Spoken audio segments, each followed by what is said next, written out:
Prior to the 2020 lockdowns, buy now, pay later services were obscured from most of the market.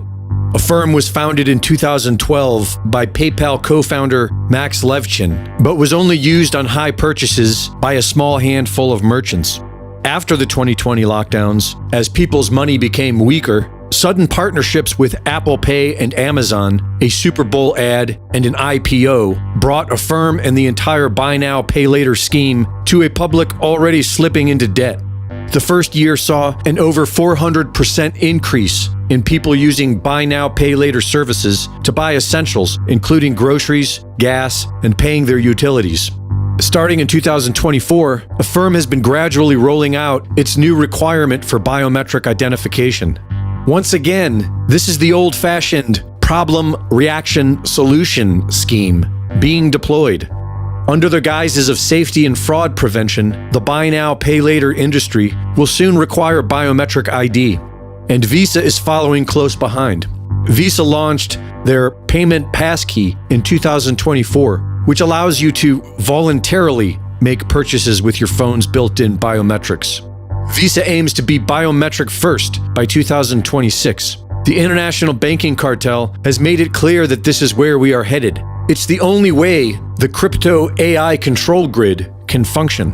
While many of us can clearly see this as a major upgrade for tyranny and an affront to human free will, many are perfectly content with an authoritarian state.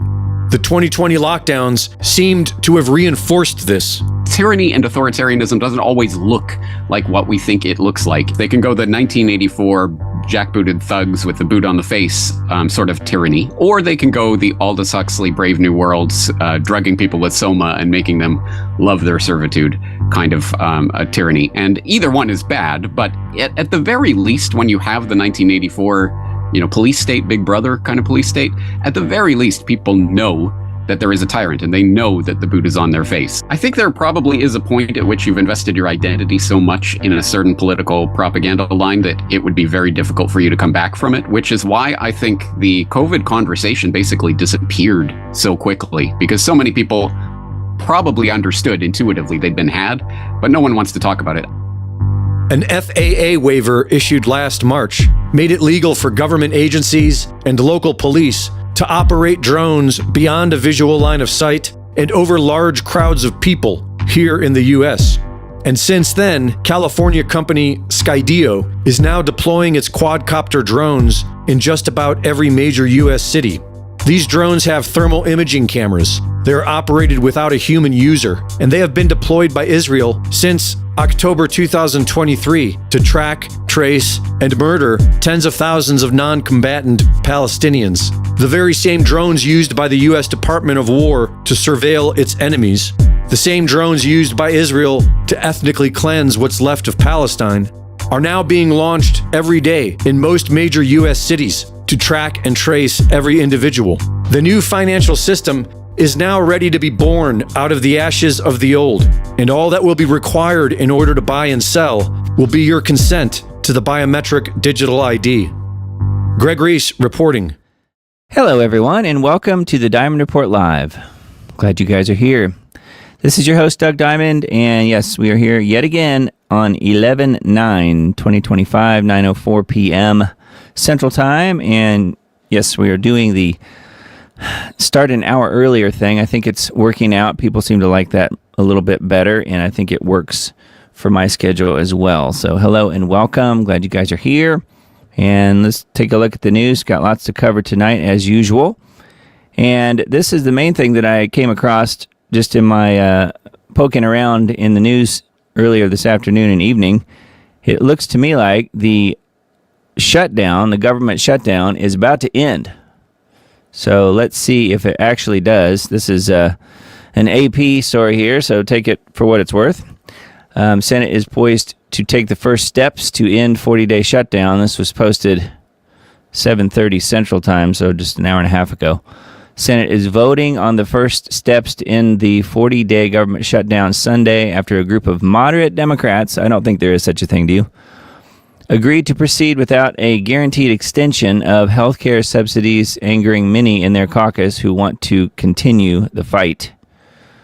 The group of 3 former governors New Hampshire Senator Shaheen and Maggie Hassan, and Independent Senator Angus King of Maine, said they would vote to reopen if the Senate passed 3 annual spending bills and extended the rest of the government funding until late January.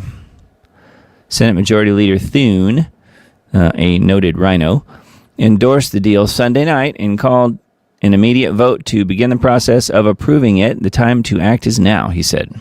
So it looks like there's been a compromise reached. Update. The GOP bill to reopen the government has received 60 votes after at least 8 Democrats crossed the aisle. I think they've all crossed the line. Crossed the aisle to support it. This is a Zero Hedge article posted just a little while ago. GOP secures 60 votes as bill to reopen government advances. So that's the big story for the day. It appears that the government shutdown is over. I know you're all relieved, right? Did you even notice that the government was shut down? I mean, unless you're flying in a plane and have, air traffic controllers to thank for helping your plane to arrive safely. Otherwise, I don't see how it affected most people. And I barely even noticed, honestly. So then Gateway Pundit has this article, Watch Live, Senate to hold vote on spending bill as Democrats expected to vote in favor. So this is even an hour or two before the ones I just read to you. So the reason I pulled this one up was because this has the compromise, if you want to call it that. It sounds like it is. Senate is expected to vote on a government funding measure to reopen the government this evening as the shutdown finishes its record-long 40th day. 40 days. What else does that remind you of? 40 days in the wilderness. Democrats have been holding the American people hostage for 40 days to fight for Obamacare extensions and taxpayer-funded health care for illegal aliens. That is part of what they were doing, yes. Also, as Treasury Secretary Bessent noted earlier, the shutdown is impacting Trump's economy, and economic growth could be cut by as much as half if the shutdown continues. But as federal employees go without a paycheck, and not the people in government, not the people in the Senate and the House, though, I don't think. Government programs such as SNAP benefits run dry. The Democrats may be forced to come to the table. As the Gateway Pundit reported, the last 10 Senate Democrats are expected to join Republicans to pass a new spending bill that would reopen the government. Instead of passing the House-backed continuing resolution, the Senate is reportedly working on a package with 3 full-year funding bills that would be attached to the funding bill to keep the government open until January 30th.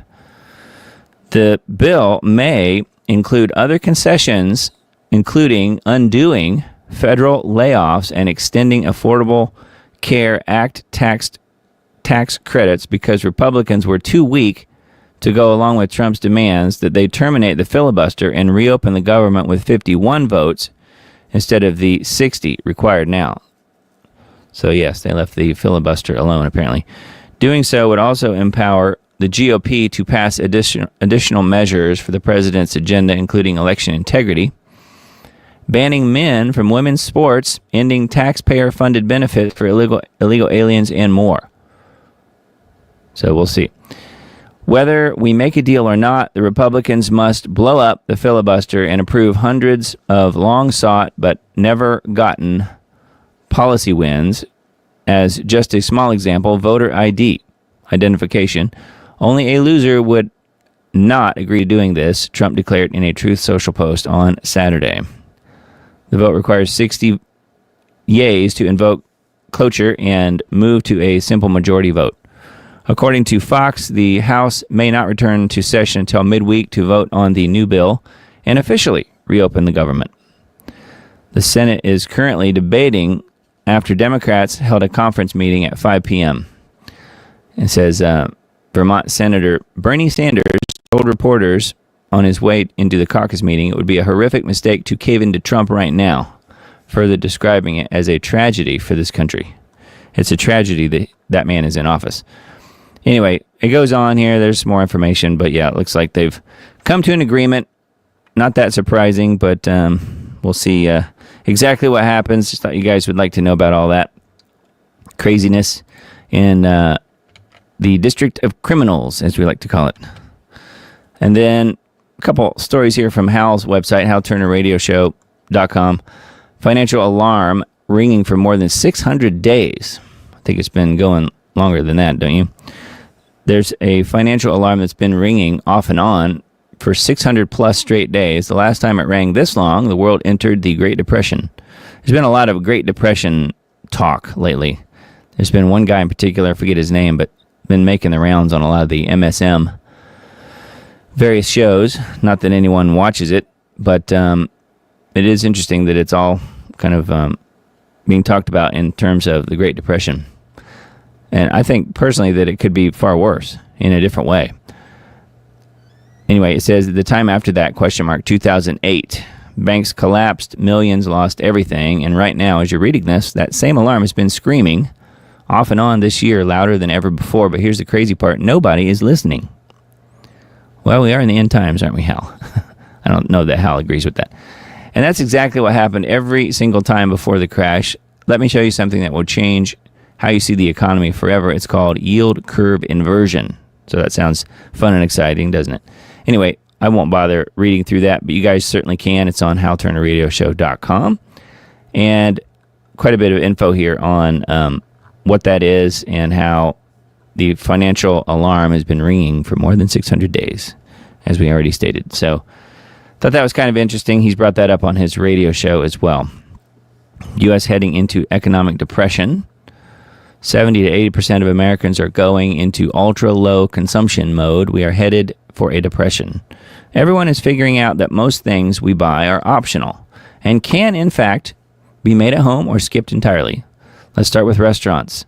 Blah, blah, blah. So this is a lot of sort of anecdotal type stuff, but it says the fact is that 70 to 80% of Americans are going frugal to survive. The whole paradigm of our modern consumer economy is being destroyed right before our eyes.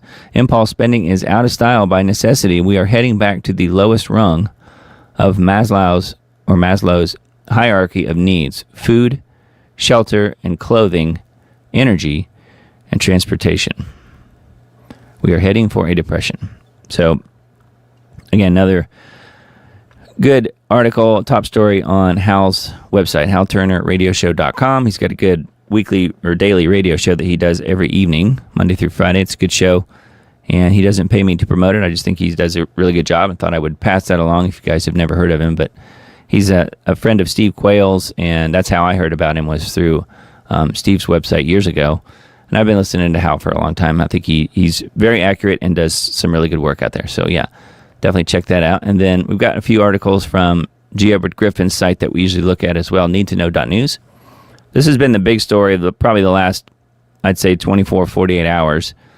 The Blaze names Capitol police officer and CIA agent, she is now a CIA agent, as a 94% match for the January 6th pipe bomber. You guys have all seen the grainy footage we've all been subjected to.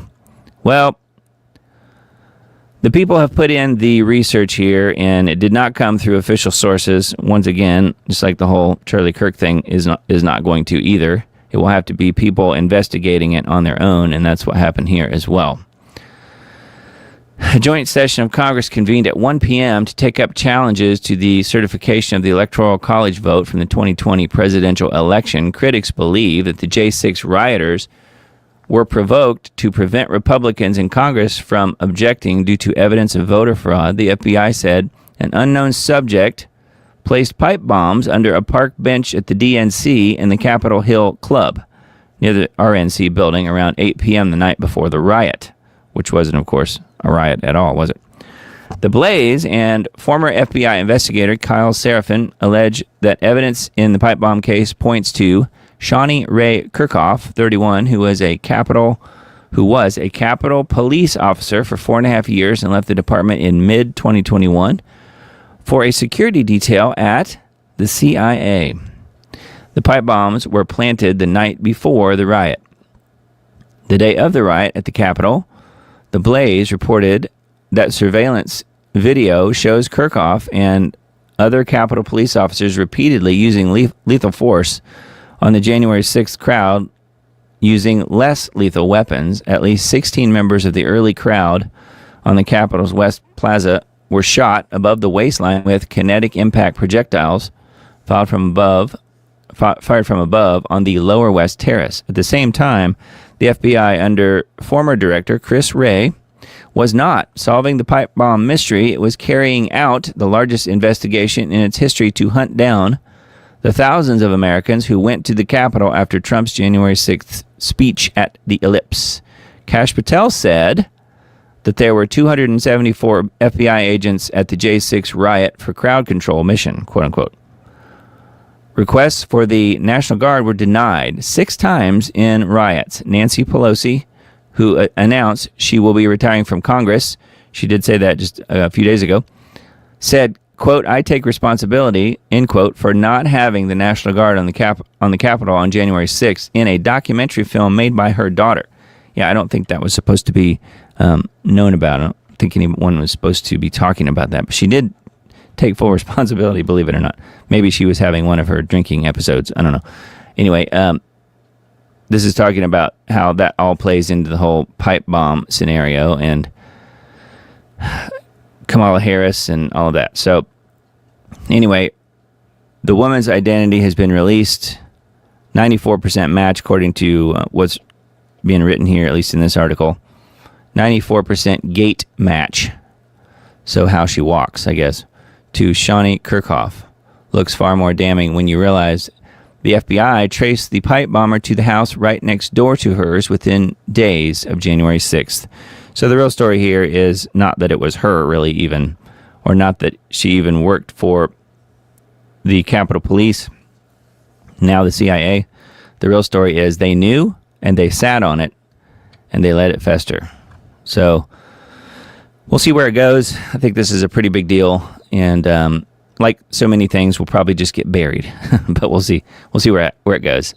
Pretty interesting. The other big story for the week here, I guess, we now have a communist mayor in New York. 700,000 flee New York City for Texas as socialist communist mayor declares war on America. New York Post reports that nearly 1 million New Yorkers have promised to leave because of the recent election of Zohran Mamdani, a self-proclaimed Democrat socialist who has big plans for America's largest sanctuary city. Patrick Bet-David explained that high-wealth individuals who pay high taxes and create jobs will leave New York due to tax increases. He said that an increase in crime will cause moderates and right-leaning families to leave the city. He added that Democrat, socialists, Muslims, criminals, migrants, and people seeking entitlement programs will flock to New York City. So that's probably true. So there'll be a lot of people heading out, a lot of people who are interested in getting on the dole heading in, even more than already were headed in. So anyway, there's some interesting things here embedded in this particular article, and I would say that's probably true. There probably will be a lot of people leaving. But we will see, won't we? The Muslims certainly feel energized and will certainly be willing to take over as fast as possible. Democrats win in New York, New Jersey, Virginia, and redistricting in California. They won all that stuff because they're so popular and because their programs and what they want is so popular, and or they cheated. I'm not sure which. Maybe it's both. Democrat Abigail Spanberger won Virginia's gubernatorial race. Democrat Mike Sherrill won New Jersey's gubernatorial election. And Zohran Mamdani, Democrat Socialist Communist candidate, won the mayoral race in New York City. California voters approved Prop 50, which could help the Democrats flip 5 congressional seats in 2026. I don't think that was what Trump intended. Do you? Chris Cuomo explains why he believes 34-year-old Democrat socialist Mamdani is projected to win the New York City mayoral election, defeating his brother, former New York Governor Andrew Cuomo. Blah, blah, blah, which, of course, that is what happened. So some further information on this article as well. Yeah. And then, let's see here. I thought this one was pretty interesting, and heard Mr. Dane mention this earlier in the week as well. Musk, AI satellites would, quote, adjust sunlight to prevent global warming. Isn't that lovely? As Bill Gates has taken a step back on the global warming lie, Musk is offering his own destructive solution to this phony problem. And I think you guys know how I feel about it. I tend to think that what Mr. Dane says is exactly right. I think we're beyond global warming at this point. So anyway, this article is calling it a phony problem, but I will continue. The program would essentially replace chemicals with orbital mechanics. His proposal involves two vast engineering ambitions, one focused on solar power, the other on climate control. Do you want Musk in control of those things? I don't either. The first part of Musk's plan involves tens of thousands of satellites that would collect solar energy directly in space and harness 100 gigawatts per year. The second part of Musk's vision goes further. Instead of just harvesting sunlight, these satellites could also control how much sunlight reaches Earth. The satellites would act as planetary thermostats. Many people have tired of doomsday narratives, chemtrails blocking the sun, and billionaires playing God. A critic noted that this proposal is solving an imaginary problem with a non-imaginary destabilization. What could possibly go wrong? Yeah, it's like putting all the thousands and thousands of mirrors up in space to reflect the sun. It's just total insanity and will never happen. However, you can see why somebody would want to be in control of all that, whether that's Musk or somebody else. You can see why that would not be a good thing, and giving that much control to one corporation or one group of people is certainly not a good plan, but they're going to take it anyway, aren't they? In fact, they're already doing that by the geoengineering programs that are happening across the world. Thought this one was worth mentioning too. Interview with Erica Kirk about her life following the public assassination of Charlie. So this is dated a few days ago now, but Erica's first interview since Charlie's assassination focused on her grief, the moments following his death, and her determination to continue his legacy. She shared her emotional experience of learning about his death, her refusal to watch the assassination video, and her ongoing fight for justice in the trial of his accused killer. She also addressed the Jimmy Kimmel controversy, the defense's request to keep cameras out of the courtroom, and her daughter's questions about Charlie. So yes, like all of her interviews, at least the things that she's been involved with lately, I think you could say it's a little odd at times, but certainly worth checking out if you guys are interested, so inclined. That's on needtoknow.news, and then embedded videos on the same page. I thought this one was wild. Another further proof here that we are indeed in the end times, I think. Bangor, Maine, progressives elect woman to city council who was convicted in a brutal killing of a man. So that's exactly who you'd want in the city council, isn't it? Democrat Angela Walker was elected to serve on Bangor's city council despite the fact that she'd served 10 years in prison after being convicted of brutally killing a Canadian man. Maybe it didn't count because he was Canadian. I don't know. Conflict arose after Rogers allegedly called Walker a slur for a Native American woman. In 2003, she and her brother were found guilty of killing Canadian tourist Derek Rogers in Old Orchard Beach, for which she served 10 years in prison. She and her brother. That's crazy. Mr. Rogers had been severely bloodied and beaten and then suffocated to death with sand shoved down his throat. Angela Walker told the Bangor Daily News, "That's my past. I don't live there anymore, and I'm a different person." Yeah, but you're still a murderer. One Maine resident pointed out that people are rejected at jobs from McDonald's and Walmart for having felonies, but Bangor residents willingly elect a killer to run the city. So welcome to Maine. Yeah, not that surprising, actually, given today's climate. So there you go. Convicted murderers are now city council women in Maine. Wow. Does Newsom plan to illegally redirect leftover Prop 50 funds to his presidential campaign? So Gavin Newsom. California recently passed Proposition 50 that allows redrawing of district lines that will likely break up conservative areas even further, and merge them into larger Democrat-leaning districts, and is expected to flip 5 seats blue in Congress. Like they had already been doing that before. They're just going to do more of it. Pike said that the Democrats were intentionally gerrymandering with Prop 50. He agreed that the purpose was to prevent Republicans from ever holding office again. That's exactly right.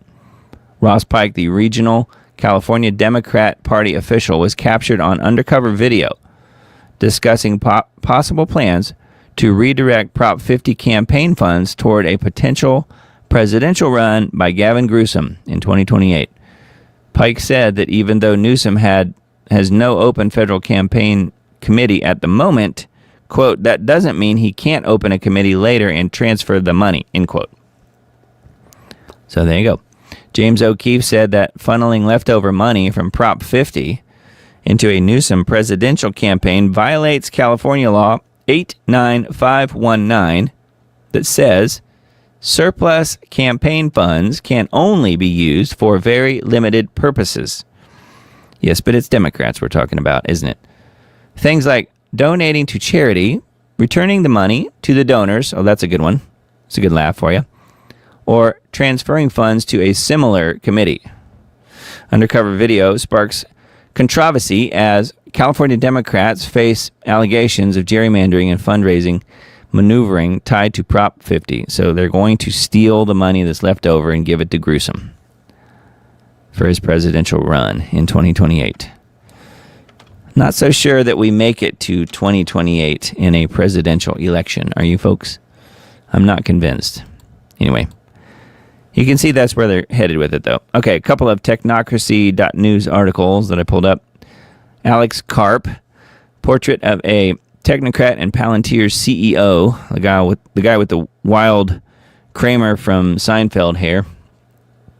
Karp is a bit complex to say the least. He earned a PhD in philosophy from Goethe University, Frankfurt in Germany. He is biracial, severely dyslexic, and never learned to drive. He was a Democrat for most of his life, that makes sense, but has since swung to the right. Notably, he does not embrace Curtis Yarvin's dark Enlightenment philosophy. Now, Karp is the CEO of the top surveillance company that has completely dominated the industry. That is a little side note here from Patrick Wood, the editor on this website, technocracy.news. So that is the main article here, and pretty good, lengthy article. I'm not real sure how long this story will be available, so if you're interested in this particular thing, you might want to check it out pretty soon, because they do put these behind a paywall pretty soon. It is a full article at the moment, though, and they do have it available here to listen to it if you'd rather do that. But pretty wild, and yes, Alex Karp is definitely someone to keep a sharp eye on. Proof that AI is destroying jobs in one chart. The author is an optimist. I'm not. This is, again, from Patrick Wood, the editor here. Eventually, the S&P will cease its ascent, but job openings will continue to decline. AI is not like tractors that replaced farmers. An irrelevant analogy, tractors were not anti-human, and their manufacturers weren't lunatic disruptors trying to destroy the world. Arch technocrat Mark Andreessen last February predicted that, quote, AI will crash wages, end quote, and hence cash prices of all goods and services, bringing about utopia. Really? Question mark. A massively deflationary economic depression is utopia? Yet, these are the idiots leading the charge to destroy humanity. This disturbing chart is making waves in the financial world.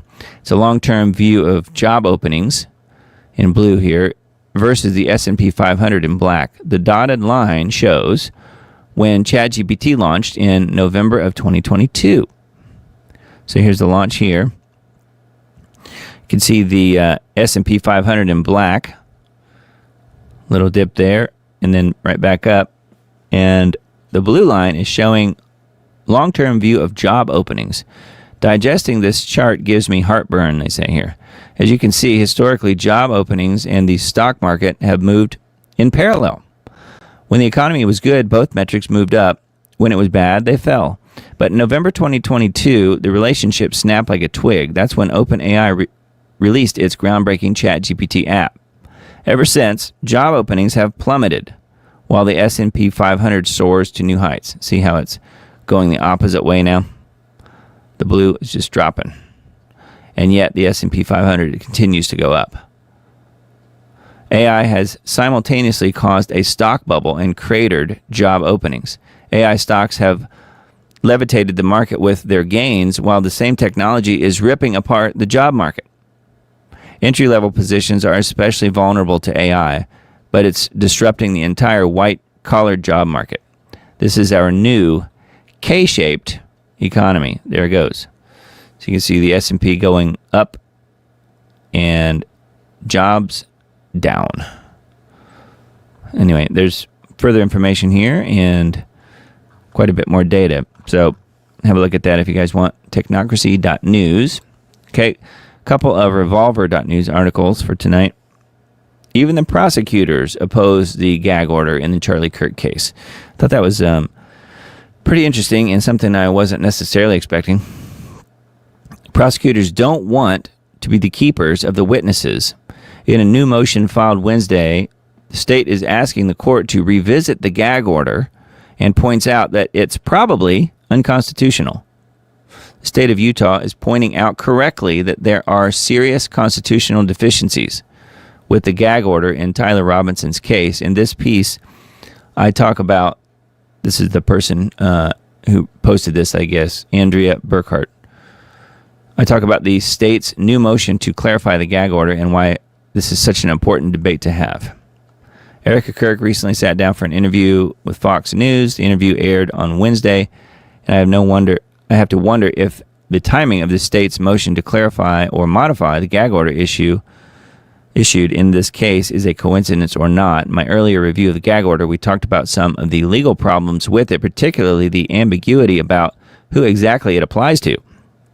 While seemingly directed at the lawyers and couched in the language of the ethical rules that apply to lawyers, it nevertheless seems to impose some kind of responsibility on the lawyers to control the speech of the witnesses. Because gag orders are limitations on a person's right to free speech protected by the First Amendment, they are generally invalid if they are unclear, overboard, overbroad, or not necessary. This is because unclear restrictions are likely to chill constitutionally protected speech that is allowed, as the risk of erring on the wrong side of caution incentivizes speakers to self-censor. Overbroad restrictions chill constitutionally protected speech by silencing more people than the circumstances that necessitate the gag require. And because gag orders are highly disfavored in the law, there has to be an extremely good reason to impose one. And the order itself must be narrowly tailored to mitigate the harm while permitting all other speech to continue. So that's basically all here on this article, but it is interesting that they seem to be trying to revisit that. I think that's a good plan. And I know Erica mentioned in the interview that she felt like cameras should be allowed in there as well. So that's a different issue, I know, but I think she wants this information to come out. So we'll see. Is something off with Pam Blondie? That is a rhetorical question, isn't it? Many believe something about Pam just isn't adding up. She was once a rising star in conservative circles, but is now seen by many inside MAGA as a politician in way over her head. So here's her desk. She has the hand sanitizer or whatever right here, though. That's ready to go. Wow. And her latest misstep feels a bit too familiar. Another supposed bombshell that fizzled the moment it hit the internet. The latest fumble reminds us that infamous Epstein binder fiasco. You remember that humdinger, right? When Bondi made a big hullabaloo about handing out explosive documents to MAGA influencers on camera, only for it to turn out to be state recycled information everyone had already seen months earlier. That move was a total flop, but it's scary to think it's now becoming a pattern. This time, the bombshell blunder involves Jack Smith and Trump's phone. According to award-winning investigative journalist John Solomon, Bondi is weeks, sometimes months, behind the fast-moving news cycle. While major developments explode across the internet, she's chasing ghosts and presently outdated tidbits as, quote, breaking revelations. If Pam is trying to look like the face of accountability, she's ending up the face of confusion, fumbling the football up and down the field while MAGA looks on, totally lost and confused. John Solomon's calling out Attorney General Blondie, accusing her of pulling another Epstein binder stunt by recycling months-old information and passing it off as new. It's probably new to her, though. That's the thing. Anyway, this is John Solomon. So, yeah, that's very interesting, and I don't really know of anybody who has their trust in Pam Blondie. I know I certainly don't. Trump needs to fire her. Needs to fire Kash Patel, needs to fire her, and start over with at least the two of them. Yeah, we'll see. Huge crowd of Muslims gather to claim New York for Islam.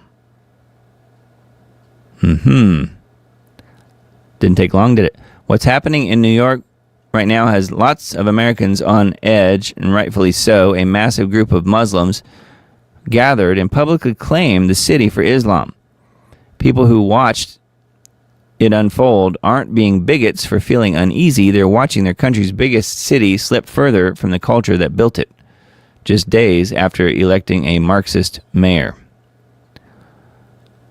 Scott Jennings on CNN says, "Good luck, New York." And then he's talking about this quote from Mamdani: "We will prove that there is no problem too large for government to solve and no concern too small for it to care about." His divisive acceptance speech should send chills down the spine of every freedom-loving American. Good luck, New York City, Scott Jennings says. And Scott knows what he's talking about, I think. A mayor who believes criminals are the real victims and police are the oppressors. Yeah, so things are going to go bad pretty quickly, is my guess, in New York, once this guy's officially in. Muslims claim New York for Islam. We're done hiding. We're done. This is the correct religion. This is the religion that all of humanity needs to be a part of, Islam. And we will not stop until it enters every home. Every home. And they do mean every home. Yes, as they most famously say, there are two kinds of countries. There are Islamic countries, right? And there are countries that are about to become Islamic. That's your two choices. Yeah. We all knew what would happen if this Marxist won. Charlie Kirk also knew and warned us about it before he was assassinated. Mamdani is a Muslim socialist. If he wins, you'll see what we've been warning about, quote unquote. That is a X post from Charlie Kirk. So, wow. Anyway, that is a Revolver article, revolver.news. Mamdani slammed for jetting to luxury resort for Puerto Rico conference during the shutdown. New York City Mayor-elect Mamdani pledged to defend, quote, working people in his victory speech. That's always how it works, isn't it?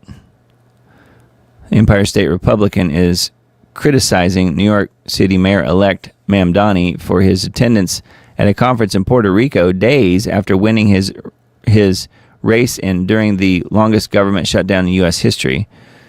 If Mamdani is truly serious about helping working families, he wouldn't be jetting off to a luxury resort the moment he wins an election. Representative Mike Lawler, Republican from New York, first told Fox News. Fox News confirmed that Mamdani is expected to travel to the 2025 SOMOS, S-O-M-O-S, conference in Puerto Rico on Thursday. He's attending a cocktail reception on Thursday hosted by New York's Democrat Attorney General Letitia James, per a schedule of the visit obtained by Fox News. So, wow. Lawyer questioned whether Senate Majority Leader Chuckie Schumer and New York Governor Kathy Hochul were also attending. If so, why? Who's looking out for New Yorkers while they're on the beach? Not like they would be even if they weren't on the beach. Anyway, not that surprising, and that's exactly what they do. Jet off to Puerto Rico to go to the conference. That makes sense. Watch. Democrat walks onto incoming traffic to avoid explaining the Mamdani endorsement. So yeah, I have this queued up here. I thought that was kind of interesting. It says this lady here is approaching the person with the camera, and you can see she's trying to avoid what's being talked about here, and says she's a Wisconsin Democrat candidate, Rebecca Cook. She walked into oncoming traffic rather than explain her endorsement of Mamdani. Communist Cook doesn't represent Wisconsin values, it says. So she just totally jaywalks, and I have the sound turned off, but the cars are honking at her and everything else. She's going across the crosswalk here with the red hand signal up. But it's okay when she does it. Democrat candidate in Wisconsin was caught jaywalking into oncoming traffic Friday in an apparent attempt to evade questions about her endorsement of Mamdani. In the video, Rebecca Cook turns her back on the man on the street interviewer who asks her if she plans to invite Mamdani, a radical Islamist and Ugandan native with limited leadership or job experience, to campaign with her. Cook then enters the crosswalk with a red no crossing sign as the vehicle races by and car horns are audible in the background. It is unclear from the video whether they are honking at her, which of course they are. She also refuses to respond to follow-up questions on whether she endorsed leadership of Hakeem Jeffries, the poor man's Barack Obama. Anyway, I thought that was kind of interesting. That's a Headline USA article. Yeah, and then the wonderful and benevolent COP30 has now started, I guess. Brazil welcomes world leaders to the Amazon. Wonder how many trees they had to cut down to allow the participants to show up. It says COP30 has kicked off in Belém, B-E-L-E-M, Brazil, drawing 50,000 participants to the gateway to the Amazon rainforest. 50,000 participants to go there and tell us how the whole rest of the world has to be concerned about what's happening with the climate when they're all flying private jets to get there. 50,000 participants. COP30 kicked off in Brazil, drawing 50,000 participants to the gateway to the Amazon rainforest. Summit focuses on climate adaptation and funding, with experts highlighting the economic benefits of investing in resilience. Yeah, I'm sure if you have the multi-millions that it would even take to be invited to one of these things. Despite the Paris Agreement's goals, global emissions remain high, and people are regularly killed in extreme weather events. Yes, it's called geoengineering. That's why. Brazil positions itself as a bridge builder, aiming to unite climate action and economic growth in the heart of the rainforest, which, by the way, they are cutting down as quick as possible. So I thought this was pretty wild. And just to give you an example, this DW.com website obviously thinks the COP30 in Brazil is highly important, because look at all of the articles it has. Now, there's 3 articles in the in each row, and there are multiple rows here. All of these articles that I pulled up, I need to just stop because I didn't want to keep loading, but you can see how every one of these articles is about the COP30 and the climate and all this stuff, which I think we're sort of beyond what the COP30 could possibly do, but it goes back to what's happening with the geoengineering programs, really, first and foremost. But I just thought it was kind of interesting how many articles DW.com has on this whole COP30 event. Pretty crazy. And you can bet King Charles and his son are there. So, pretty wild. Information liberation. Top headlines on this site. New York Police Department released photos of fedora-wearing bicyclist who spray-painted swastikas on New York City yeshiva. The NYPD has released photos of the fedora-wearing suspect who triggered an anti-Semitic panic in the immediate aftermath of Mamdani's election by spray-painting swastikas on a Brooklyn yeshiva. So he's got the fedora on, and he's just biking around painting swastikas on stuff. Wow. All right. And then next article, Mamdani, boosted by opposition to Israel, wins New York City mayoral race. Campaign took off due to his opposition to Israel. I think that's fake, by the way. You'll see in a minute. Won the New York City mayoral race on Tuesday in yet another rebuke of the Israel lobby.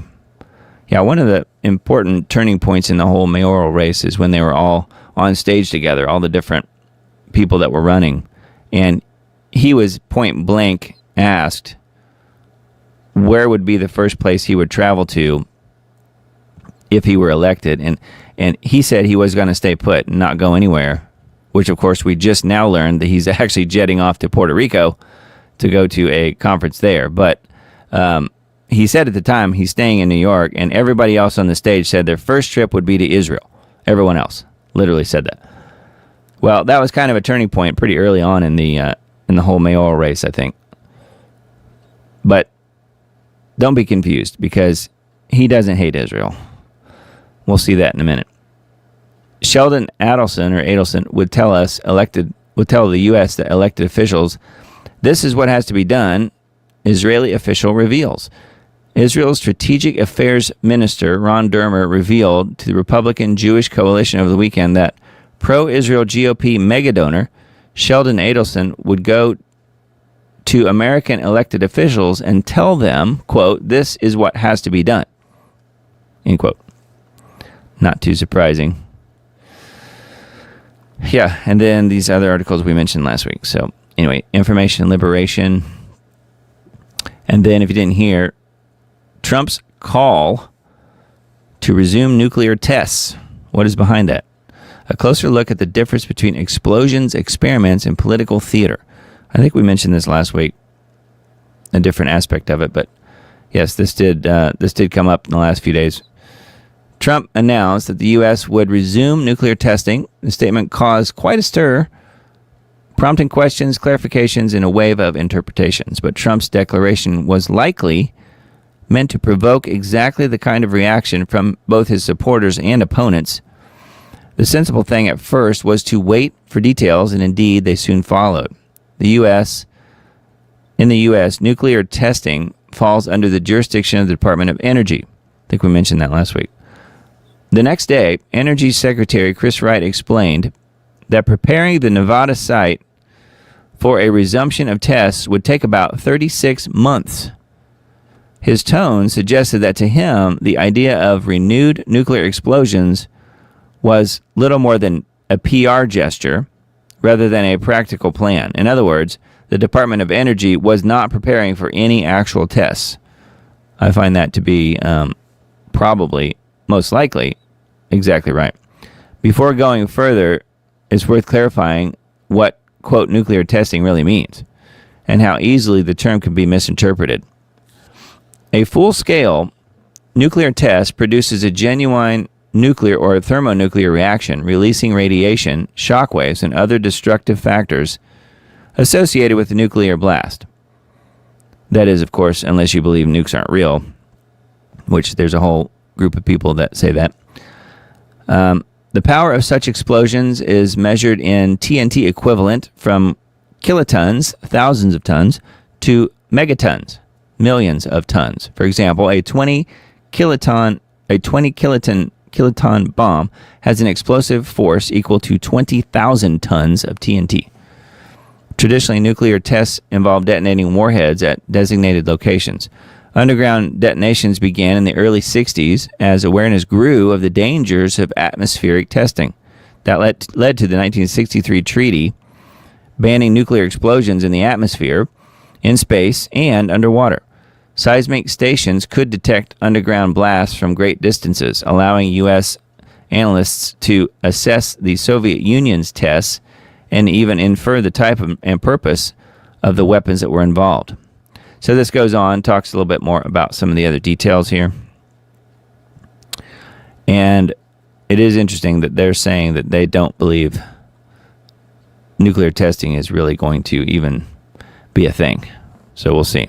It says, this concern was anticipated by Putin, who called for clarification of Washington's intentions. What did Trump really mean?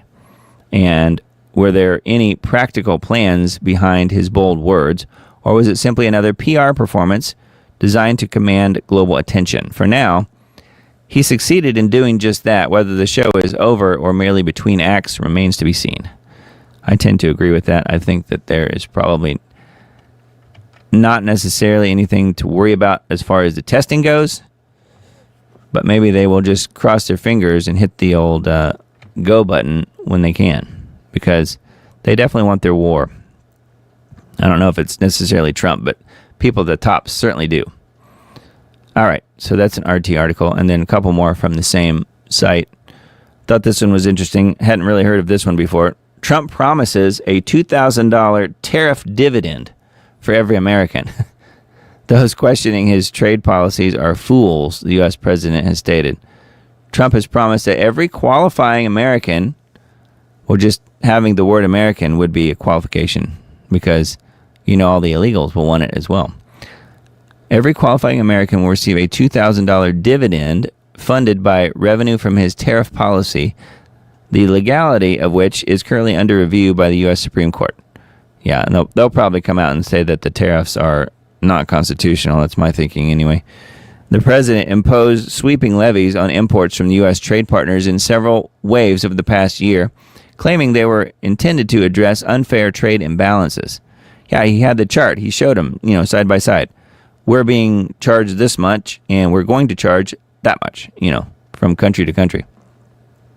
It was very clear at the time. Critics argue that the duties have driven up prices for U.S. consumers. People that are against tariffs are fools, Trump wrote on Truth Social on Sunday, insisting the policy is contributing trillions of dollars to the U.S. budget and would help reduce the nation's $37 trillion national debt. A dividend of at least $2,000 a person, not including high-income people. There you go. What's high income? It's however they want to define it. Will be paid to everyone, he added. U.S. Treasury Secretary Bessent told ABC News shortly after the post that the tariff dividend could come in lots of forms, including tax breaks. So don't be standing around at the mailbox waiting for that $2,000 check, because you ain't going to get it. The legality of Trump's tariff policy is being challenged in a Supreme Court case brought by several states and a number of small businesses. During a press briefing with journalists at the Oval Office on Wednesday, the president was asked about one judge's comments that the tariffs are essentially taxes paid by U.S. citizens. Trump said, "I don't agree. I think they might be paying something, but when you take the overall impact, Americans are gaining tremendously." Well, it's clearly not a tax. That's what this judge said, but he has no idea what he's talking about, because no one is forcing you to buy that Mercedes. You can buy something different. So that's what they're talking about. It's not a tax. A tax you don't have a choice on. A tariff you certainly do have a choice on. So just a real simple way of looking at it. All right, that is a RT article, and then one more from the same site. Israel opens a new war front. War with Hezbollah is back on the table. They love their wars. The fighting in southern Lebanon marks the collapse of a fragile truce and could redraw the region's balance of power. So, yet again, here we go. The IDF launched a series of coordinated strikes on Hezbollah infrastructure in southern Lebanon. According to Israeli sources, the strikes targeted weapons depots, command centers, and communication systems used by militants to coordinate their activities along the border area. So says Israel, and we have to believe what they say. They never lie, do they? Before the operation began, the IDF issued warnings urging residents of several towns to leave areas that could come under fire. The Israeli military emphasized that its actions were aimed solely at military targets, but did not rule out the possibility of expanding the operation if provocations from Hezbollah continued. Isn't that where they launched the pager attack a year or so ago? Probably mentions that in here. Anyways, yeah. Israel wants more war. They just can't get enough. All right, that is a RT article. Let's see. I came across this one about a little past halfway watching it. I thought it was pretty interesting, and I will link to this in the Substack post, which, by the way, if you do the little QR code in the upper left corner up there, it takes you to my Substack. So diamonddisc.substack.com. And we'll link to this so you guys can just search for it if you want. It's a pretty interesting video. It's called Insane People Robbing Grocery Stores and Homes as America's Food Crisis Begins. So there were a lot of people that were saying this whole SNAP thing, when it gets shut off on the 1st, it would cause a civil war and people would just go nuts right away. And there might have been some of that, a little bit, but it seems to be slow rolling. So it's coming out a little bit at a time instead of all at once. However, if the government is going to be funded again in the coming days, it may be sort of a moot point, I guess. But this video description says America's food crisis is here, and what I'm seeing across the country should worry every working person. Grocery store theft is exploding to levels we've never seen before. People are openly threatening to rob their neighbors, not just in parking lots, but breaking into homes for food. And the worst part, while you're working 60, 80 hours a week and can barely afford groceries, your tax dollars are funding $113 billion in food stamps for people who refuse to work. In this video, we're sharing real footage from across America showing what's really happening. From shoplifting at stores to people bragging online about taking your food. This isn't coming, it's here now. If you're working hard and struggling while watching others live off of your taxes and steal with no consequences, you need to see this. The system is punishing people who work and rewarding people who don't. Hardworking families are getting squeezed from both sides, and it's time you understand what's really going on. So that is the video here. It's not terribly long, but it was certainly worth a watch. And again, I've seen just over half of it, I guess, and thought it was worth mentioning it to you guys. All right. Forbidden Knowledge TV, it's a site that I was visiting every week and then just sort of fell off the radar. So this is a new one that I found this week. This is what the government shutdown is really about. I thought this was kind of interesting. Working at Doge, Musk saw how blue states like California are running massive deficits like the federal government does. Unlike the states, the federal government can print money to make payments, devaluing the currency in the process.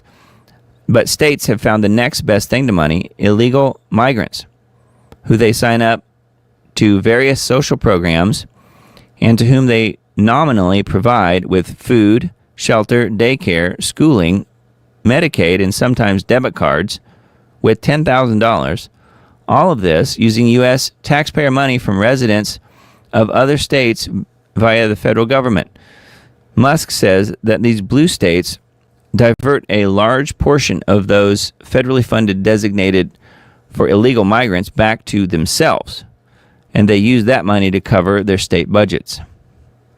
Musk tells Joe Rogan in the interview that they just recently did that, quote, New York and California would be bankrupt without the massive fraudulent federal payments that go to these states to pay for illegals, to create a massive financial incentive for illegals.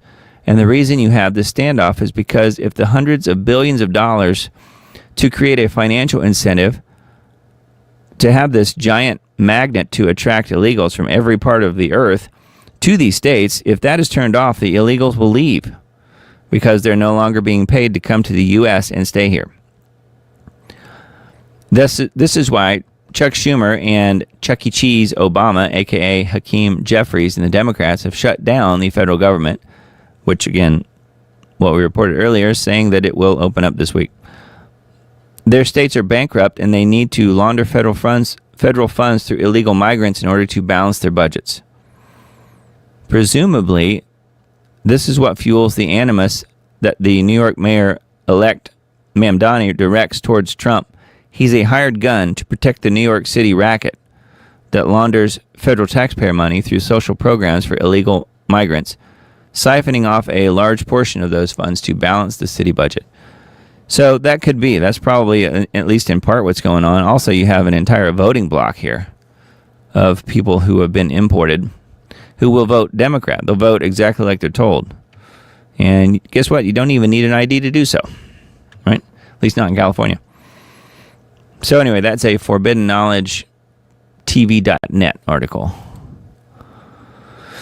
All right, this one is one that I mentioned by a video post on my Facebook page yesterday, I think it was. Thought this was really sad, and you may have heard about this. Canada's Royal Canadian Mounted Police has massacred all 400 healthy ostriches at the Universal Ostrich Farm. Quote, worst sound I have ever heard. I will never be the same. End quote. Owners called out their names and told them they loved them as they were shot in the dark of night. The CBC airs a comedy skit mocking the grieving owners. So you probably didn't know about that part of it, did you? No, it was not bad enough that they slaughtered all of these birds that were not sick, 400 of them. As if that wasn't bad enough, they actually were making fun of the grieving owners on top of it. Yeah. Truly evil. I'm very sorry to have to report this. If you are sensitive, you may not want to view all the material here. We all hoped, prayed, and for a brief time even believed that this would not come to pass. It's unimaginable what the owners of these birds have endured. The implications for Canada and the rest of the free world are grave. With virus scares, tyrants and fascists can and will take any measures to ostensibly protect, quote unquote, the public, especially from nothing, which seems to please them the most. So that line right there to me is something we all need to take heed of, because they will do the same thing to humans very soon. Mark my words.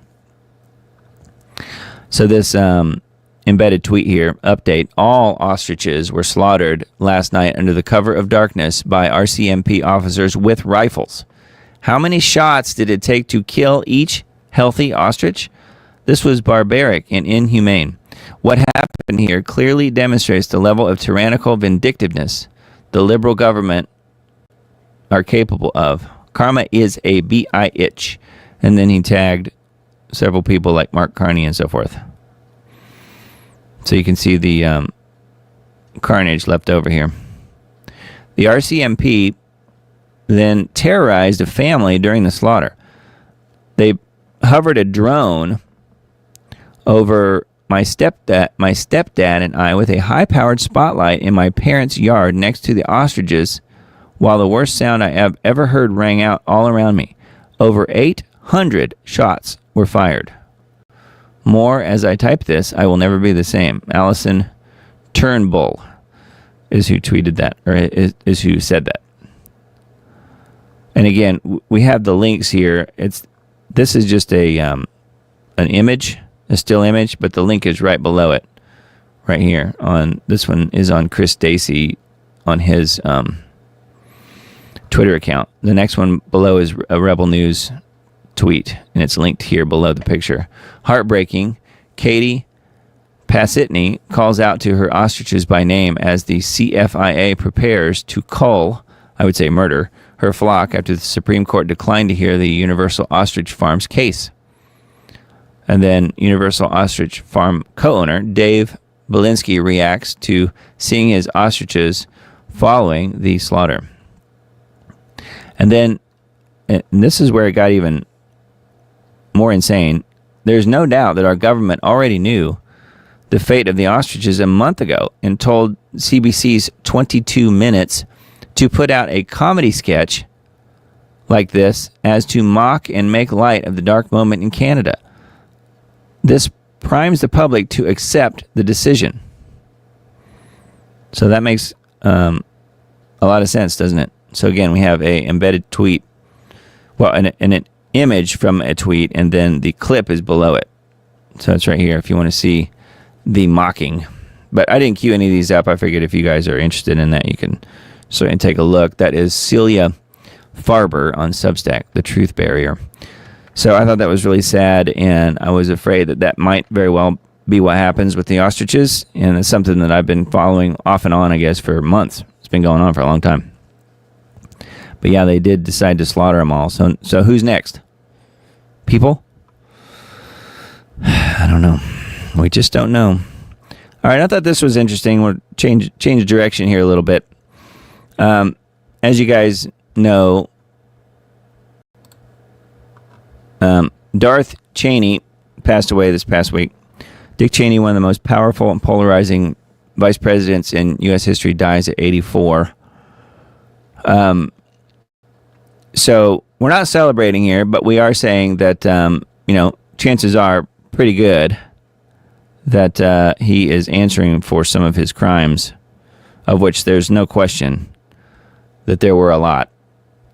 He's probably answering for some of those right about now, right? But here's what I wanted to mention. I thought this was interesting because of the timing and the weird thing with the numbers, which I'm certainly positive you never heard of this before. So listen to this. Dick Cheney's death highlights GOP shifts under Trump. Dick Cheney lived 30,958 days. Okay? So somebody went through and figured out, based on his age, how many days he lived. 30,958, okay? Revelation 16:3 is the 30,958th verse. Okay? So we'll get to that. It's appropriate that this verse would correspond to his days of life as he was known as a merchant of death. So let's look at Revelation 16:3. Okay? And just to double check, I threw the numbers here into Google just to see if it was accurate in what's being said here. The first thing is, Dick Cheney was 84, right? We just said that right here. Dick Cheney dies at 84. This is dated November 4th, okay? So 30,958 days. That's what this says right here. 30,958 days. Now, Google says 30,958 days is approximately 84 years and 10 months. Okay? So, confirming that that is pretty much accurate, let's look at what Revelation 16:3 says. And again, why Revelation 16:3? Because that is the 30,958th verse of the Bible. Revelation 16:3 describes the second angel pouring out his bowl, which causes the sea to turn to blood like that of a dead man, killing all life within it. This is part of a series of 7 bowl judgments, which are described as the final and most severe of God's wrath upon the wicked. So 30,958 verses into the Bible, you will find what I just read. Revelation 16:3. And it's also the exact number of days that Dick Cheney lived. Isn't that weird?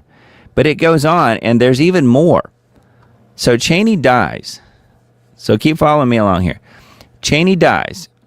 Flight 2976 crashes after reaching 175 feet. Now, this is bringing up a whole other story. The UPS crash. The plane that crashed in Louisville, Kentucky, earlier in the week. It happened on the same day that Cheney died. Okay? So both happened on November 4th. Cheney dies. Flight 2976 crashes after reaching 175 feet. So the UPS plane gets up 175 feet in the air and crashes. Now, on 9/11, Flight 175 crashed, and 2,976 people died on 9/11. So again, numbers. According to initial flight tracking data, the 3-engine aircraft reportedly reached a maximum altitude of 175 feet above ground level, highest recorded ground speed in the United Airlines Flight 175. So this is talking about Flight 175, and also UPS Airlines, the plane that just crashed the other day, which was Flight 2976, and 2,976 people died in 9/11, of which all this happened on the same day Dick Cheney died. That is just bizarre, I think. Pennsylvania. Attacks killed 2,976 people and injured thousands more. So it's just weird that all this stuff happened at the exact same moment, and you can point to all of these connections with the numbers. I just came across that and thought it was really pretty wild. But anyway, thanks to whoever figured that out. I guess it was probably Matt Peterson on this website. He's the guy that heads up dailycrow.com. It's a good site. But anyway, thought that would be kind of interesting to point out to you guys. Now, here is the horrifying UPS cargo plane crash caught on video. You can see it sort of skidding through this trailer lot right here with all of these semi-trailers and buildings nearby. Footage suggests the aircraft was on fire even before it left the ground. Dramatic video footage has emerged online showing the moment a UPS cargo jet crashed immediately after takeoff from Louisville's Muhammad Ali International Airport on Tuesday, killing at least 7 people. Well, I think it was quite a few more than that. I want to say maybe 12. One of the clips apparently filmed by airport employees appeared to show the McDonnell Douglas MD-11 already engulfed in flames as it rolled down the runway. Moments later, a massive fireball of thick black smoke erupted at the end of the runway, consistent with reports of an explosion near or shortly after liftoff.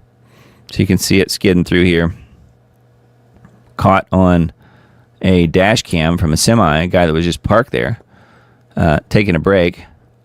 And I'll play this and leave it muted. And you can see right here, before it even takes off, it's already in flames. The engine, that's the left port side, I guess, engine on the plane was already like white hot and on fire before it even made its way up into the air at all. Other footage filmed by bystanders reportedly captures the moment the jet tore through and obliterated several buildings near the airport. Again, this was Flight 2976, which was the same number of people who died in 9/11. And this happened on the same day that Dick Cheney, one of the instigators of 9/11, who was literally directing the flights and directing everything that was going on during 9/11.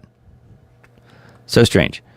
Federal Aviation Administration has confirmed UPS Flight 2976 crashed about 5:15 local time, shortly after departing from Louisville for Honolulu. So you know it was loaded with Jet A, right?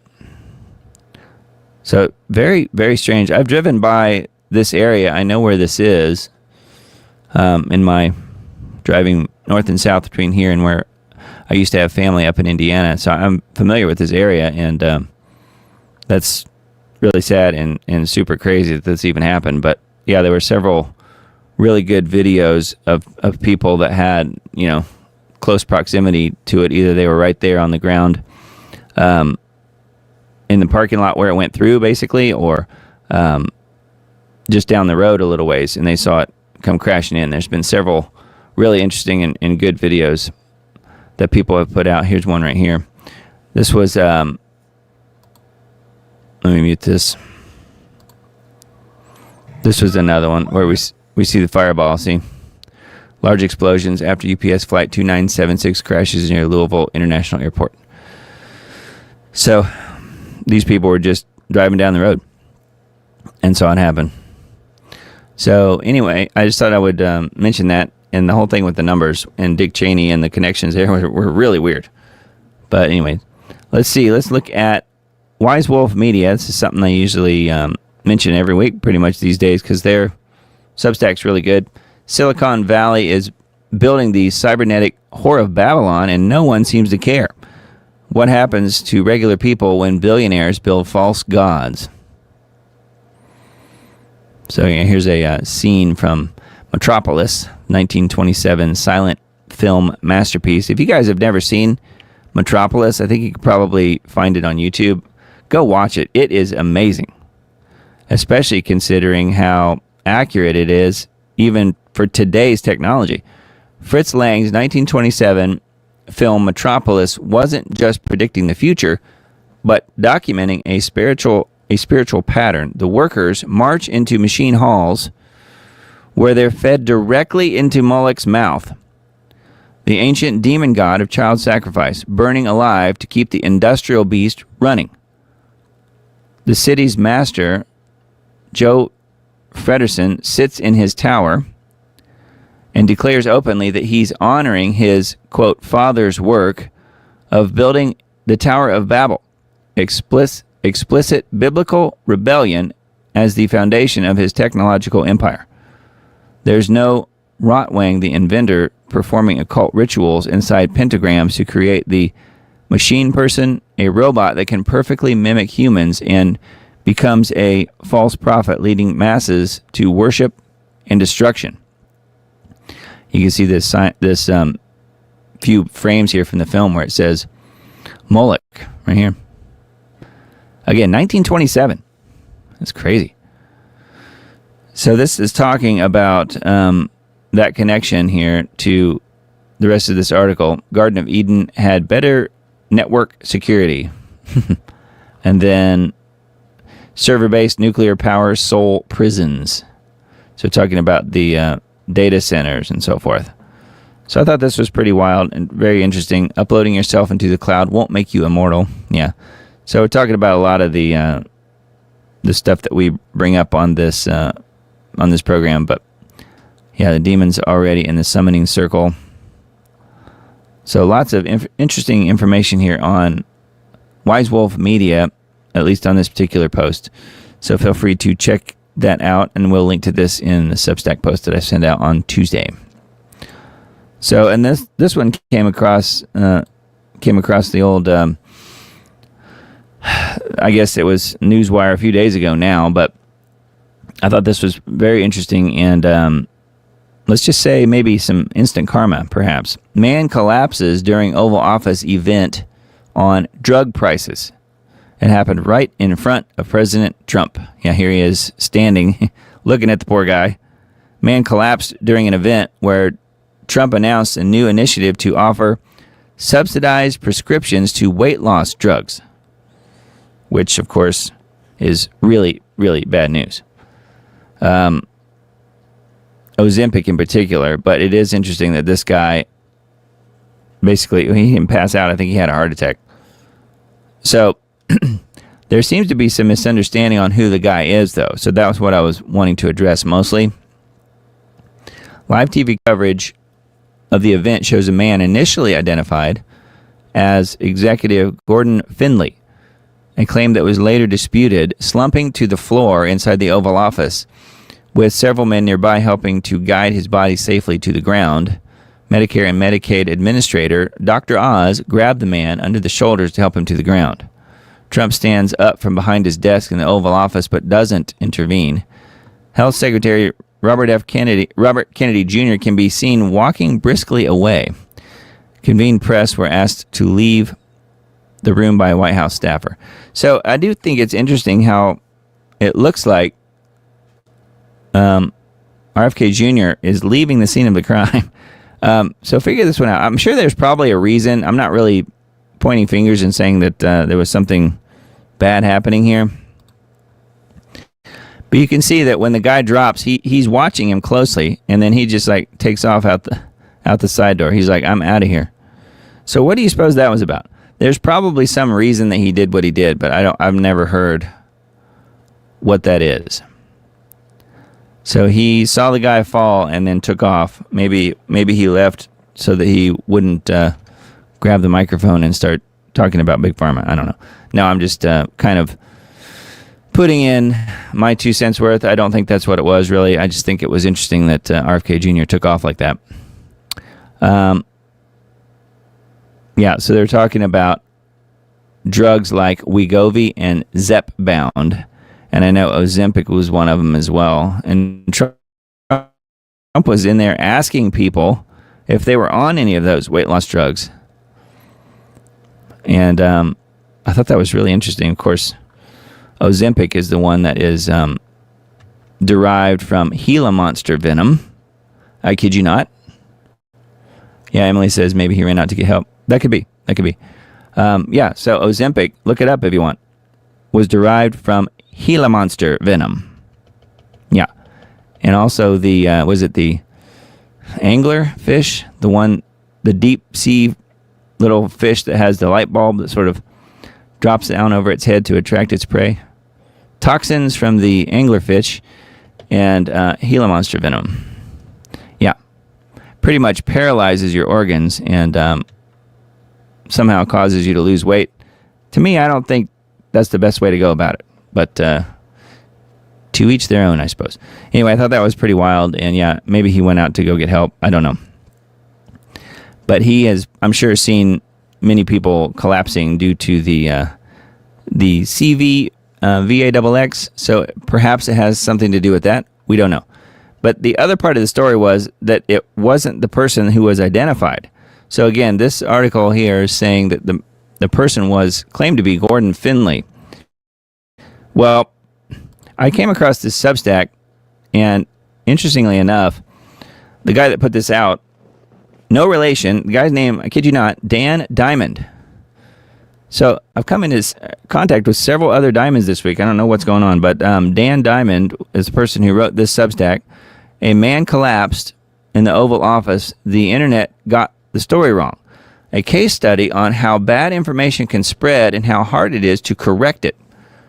So it's talking about the scary moment at the White House on Thursday when a man standing behind Trump suddenly collapsed during a drug price event.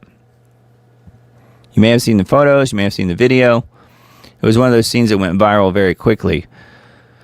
And then Dan Diamond here says, I was covering the event for the Washington Post. So he's a mainstream media guy, I guess. Watching as Trump officials and pharmaceutical executives from Eli Lilly and Novo Nordisk touted their new deal to lower the price of GLP-1 drugs, so weight loss drugs. Dave Ricks, the CEO of Eli Lilly, had just started speaking when the man began to lose his balance. Gordon, are you okay? Ricks asks the man as he struggled to stand and then fell to the floor. White House officials abruptly ushered people out of the room and halted the event. As questions swirled, some reporters and popular social media accounts quickly identified the man as Novo Nordisk executive Gordon Finley. And remember, the guy who was at the podium called him Gordon. So we do know that part's right. Says, I don't know how they did it. Perhaps it was as simple as Googling Gordon and Novo Nordisk and looking for a resemblance. Within minutes, Gordon Finley was trending across social media. Aggregated articles rapidly appeared purporting to explain who Gordon Finley was and what had happened at the White House. And as I write this post, hours later, summaries of the drug price event still mention Novo Nordisk executive who collapsed in the Oval Office. Right here. This is a good example. Screenshot there. Just a few problems with that. First, the man was not Gordon Finley, who, as far as I can tell, appears to be based in Switzerland and does not hold a senior Novo Nordisk position that would score him a coveted invitation to the Oval Office. Second, the man was not a pharmaceutical executive, but an Eli Lilly patient who had been invited to the White House based on his experience taking a GLP-1 drug. So the guy who passed out was a patient. How about that? He wasn't an executive. How did I know this? I did some rapid reporting. I talked to people with direct knowledge of the White House event and learned who was invited. I got the name of the man who collapsed, which, yes, begins with Gordon, but doesn't end with Finley. I saw photos of him in normal life that clearly matched the man at the White House. So I posted on X and Blue Sky. Again, this is Dan Diamond talking here. Posted on X and on Blue Sky. Blue Sky is a Democrat attempt to do what X is doing. That no, the man was not Gordon Finley, nor a Novo Nordisk executive, but an Eli Lilly patient. I noticed a few other reporters soon working to correct the record, especially after Novo Nordisk said that Gordon Finley wasn't in attendance. Several hours later, Eli Lilly confirmed that the man who collapsed had been their guest, though they didn't share further details. I thought that would be the end of the story as accurate information slowly trickled out and supplanted the misleading claims. What I wasn't expecting is the sheer number of people who continued to argue with me, convinced that Gordon Finley of Novo Nordisk had collapsed at the White House. based on their comparison of a few photos. I didn't want to link to those arguments and amplify them, but if you go on to X and Blue Sky, you can easily find several of my responses. Even now, hours later, many prominent social media accounts boasting blue check marks on X and with hundreds of thousands of followers have yet to delete their posts that wrongly claim the man who collapsed was Gordon Findlay.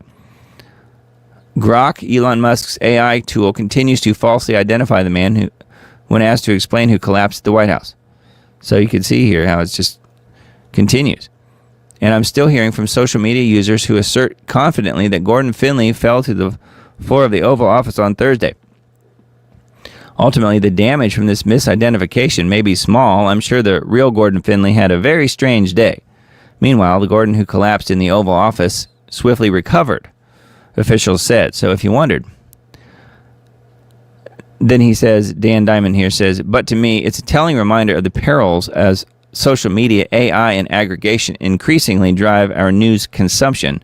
It shows how internet users can quickly develop and then defend false beliefs, despite being offered better information.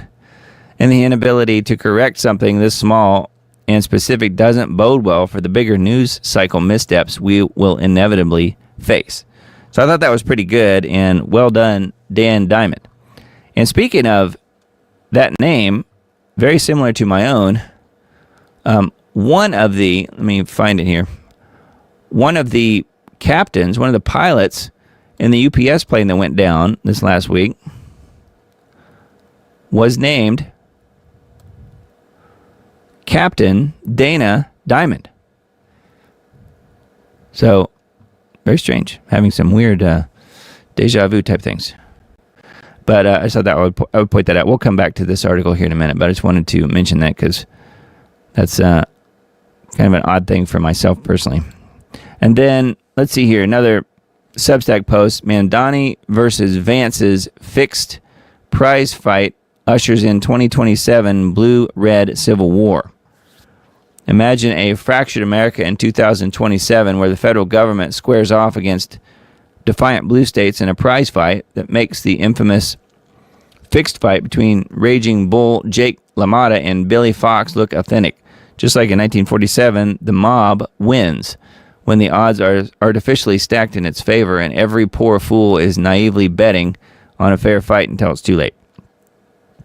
This isn't just civil unrest, it's a federal state implosion banked on the simmering chaos in flood-ravaged or incinerated cities like Maui, Los Angeles, Asheville, New Orleans, and Kerrville. Contrived environmental catastrophes coupled with an exploding nationwide unhoused population that is drugged, starved, and mentally and physically ill without adequate health care. Watch the fireworks as government conflict and mismanagement become an excuse for its abject failure. This sets the stage for a color revolution orchestrated by a predator class. Transnational elites unbound by borders or morality who profit by shorting a tanked U.S. economy. In one corner stands Zoran Mamdani, the so-called socialist firebrand, new mayor of New York City, backed by George Soros and Neville Roy Singham's millions. And the other is J.D. Vance, the Peter Thiel-groomed president who ascends after Trump's orchestrated health collapse. And of course, there's a picture of Peter Thiel. So this is saying how they're going to work this into a battle between Mamdani and J.D. Vance by 2027. And perhaps that is what happens. I don't know. I just thought I would mention it because I thought it was interesting that people are already putting the two of them together at odds. And, maybe that is what happens. But very interesting, huh? This guy isn't even in yet. He's not even been sworn in yet.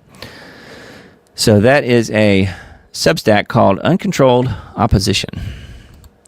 And then I found this one too. I thought it was interesting just because I know some of you guys follow a little bit what happens in the strange land called Antarctica. And somehow China has gotten the okay to go send an expedition team there.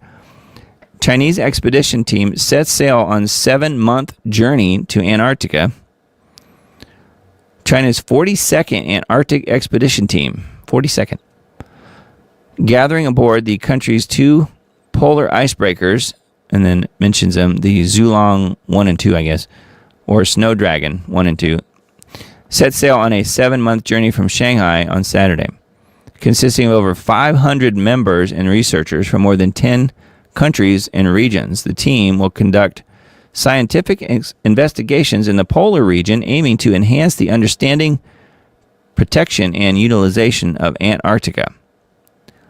According to Long Wei, deputy head of the Chinese Arctic and Antarctic Administration. Weird. Wonder if they've got the permission from the Germans and the aliens who run Antarctica. I don't know. Long introduced at a news briefing that the research team will focus on several key tasks. One highlight is that the team will advance the construction of supporting infrastructure and optimize the operation system at the Qinling Station in Antarctica, which is China's 5th Antarctic base and began operations in February 2024. So China has a base in Antarctica. I didn't know that. On this expedition, scientists will conduct comprehensive, multidisciplinary investigations across multiple Antarctic domains to deepen the understanding of Antarctica's role in global climate change, of course, in key marine areas, including waters adjacent to the Antarctic Peninsula, Edmundton Sea, Ross Sea, and Prids Bay. The team will investigate the impacts of climate change on the Southern Ocean ecosystem through integrated marine, biological, chemical, atmospheric, and glacial research. But they probably won't bother looking at geoengineering, will they? The team will carry out major R&D projects as well as advance the new applications of homegrown equipment and technologies. China will conduct its first scientific drilling experiment into deep inland Antarctic ice-covered lakes. We came here to remake this state in the image of our people. Mom Donnie is practicing takia. 1,000%. 1,000%. He's presenting the as Muslims are laughing at you guys. Like, this is the funniest thing. Like, dude, give it 50 more years, entire New York's gonna be Muslim, and then before you know, it's gonna be Sharia courts, and then like y'all are. It's like shooting yourself in the foot. And I'll also say that it's Muslim money. The PACs that have supported Iran, or a particular PAC that has supported Iran, is probably over 80% of Muslim American donors in this country. 81%, so 81 of the mosques that he surveilled were in some way or other preaching jihadism and hatred of non-Muslims, and this is in the United States. The 2011 study, Sharia and Violence in American Mosques, published in the Middle East Quarterly, surveyed 100 U.S. mosques selected proportionally by state Muslim population between 2007 and 2010, and found that 81% contained texts advocating or justifying violence in the name of Sharia or jihad. 51% calling for overthrowing non-Islamic governments, with 84.5% of imams recommending these materials during services. Counter studies claim U.S. mosques largely deter extremism and reject violence, rendering the 81% figure a provocative but unreliable indicator of widespread jihadism. Whatever the case may be, these studies need to be immediately replicated in the name of U.S. national security, because America has a history with Islamic extremism going back to its founding. Thomas Jefferson's 1786 meeting with Tripoli's ambassador revealed the Quranic justification for enslaving non-Muslims and seizing their ships, prompting his rejection of tribute payments that had consumed nearly 20% of U.S. federal revenue since 1784. As president in 1801, Jefferson responded to Tripoli's declaration of war with naval blockades and the First Barbary War from 1801 to 1805, ending in a treaty that freed American captives and halted tribute. This conflict solidified the U.S. opinion that Islamic law was incompatible with Republican government, which later influenced subsequent restrictions. From 1790, the Naturalization Act excluded most Muslims, while late 19th century rulings like Ex parte Marias, 1894, denied naturalization on religious grounds. The McCarran-Walter Act of 1952 retained ideological bars against those advocating government overthrow or tied to totalitarian ideologies, effectively restricting certain Muslim activists. Enter the Legion of Treason. In 1990, Congress repealed Title II's ideological exclusions via Moynihan Amendment, passing the Senate and signed by President George H.W. Bush, easing short-term visa restrictions but maintaining permanent residency screening. Years later, during the Obama administration, America did a 180, authorizing engagement with non-violent Islamists like the Muslim Brotherhood. After the Arab Spring, the U.S. cut funding for Egypt's democracy programs, but kept giving $1.5 billion a year in military aid. When Morsi was removed in 2013, the U.S. briefly paused the aid, then started it all back up again. After rebels led by former al-Qaeda commander Ahmed al-Sharaa, aka Abu Muhammad al-Jilani, toppled Assad in December of 2024, the U.S. quickly embraced the change. Biden lifted al-Sharaa's $10 million bounty. The U.S. is now engaging Syria's new leader at the UN and with top officials, betting on his promises of elections and stability to counter Iran and ISIS, despite his jihadist past. And despite the overall goal of Islam clearly on the jihadist warpath of global conquest. We take the jizya from the non-Muslims, the combatants, the enemies of Allah and His Rasul, sallallahu alayhi wasallam. We're taking in exchange for your blood, for your life. Do you understand? We're taking it in exchange for your blood, for your life. It is time for us to stop calling Islam a religion. It is a civilization that governs every aspect of your life. And most importantly for us in the U.S., it is a civilization that is duty-bound, according to the Quran, to install Sharia law worldwide. Thomas Jefferson would not be pleased. John Bound reporting for InfoWars. Yeah, how about that report? I thought that was another one that was a good report from John Bound. And yeah, Islam is going to attempt to take over. Personally, I don't think they'll have time, but you can see why many people do think that after that report and Mamdani being elected and so many other Islamists, so many other Muslims being elected to positions of power. So something to definitely take note of and be concerned about for sure. Universal basic income making slavery great again. Isn't that nice? This is written by somebody named Dr. David Bell. He says, I once worked in communities supported mainly through a form of universal basic income. Most money was received from the government for no or token work or from mining royalties, where others worked digging on the community's lands. There were walls black and heaving with cockroaches while children slept with dogs on stained mattresses below and babies covered head to toe in pustular scabies while mothers complained about a sore back. This was not universal, but not uncommon. Other communities that stood out as strong and healthy people working hard for a living, particularly in roles that reflected their culture, a very different economy. Men once who worked hard to support families lose the reason to do so when it makes no real difference. When the basics of life and leisure are equally available to those who work for them and those who do nothing. This is not a political issue, just a human behavioral and psychological one. Removing the need to work and the dignity that striving and succeeding brings, especially for one's family, leads to inaction, loss of interest in the world, a loss of role, loss of dignity, and depression. This is dampened by alcohol or drugs. Wives and children suffer by being beaten up by the drunk, frustrated, and drug-addled men. Having too frequently drunk parents ensures children are malnourished and aimless.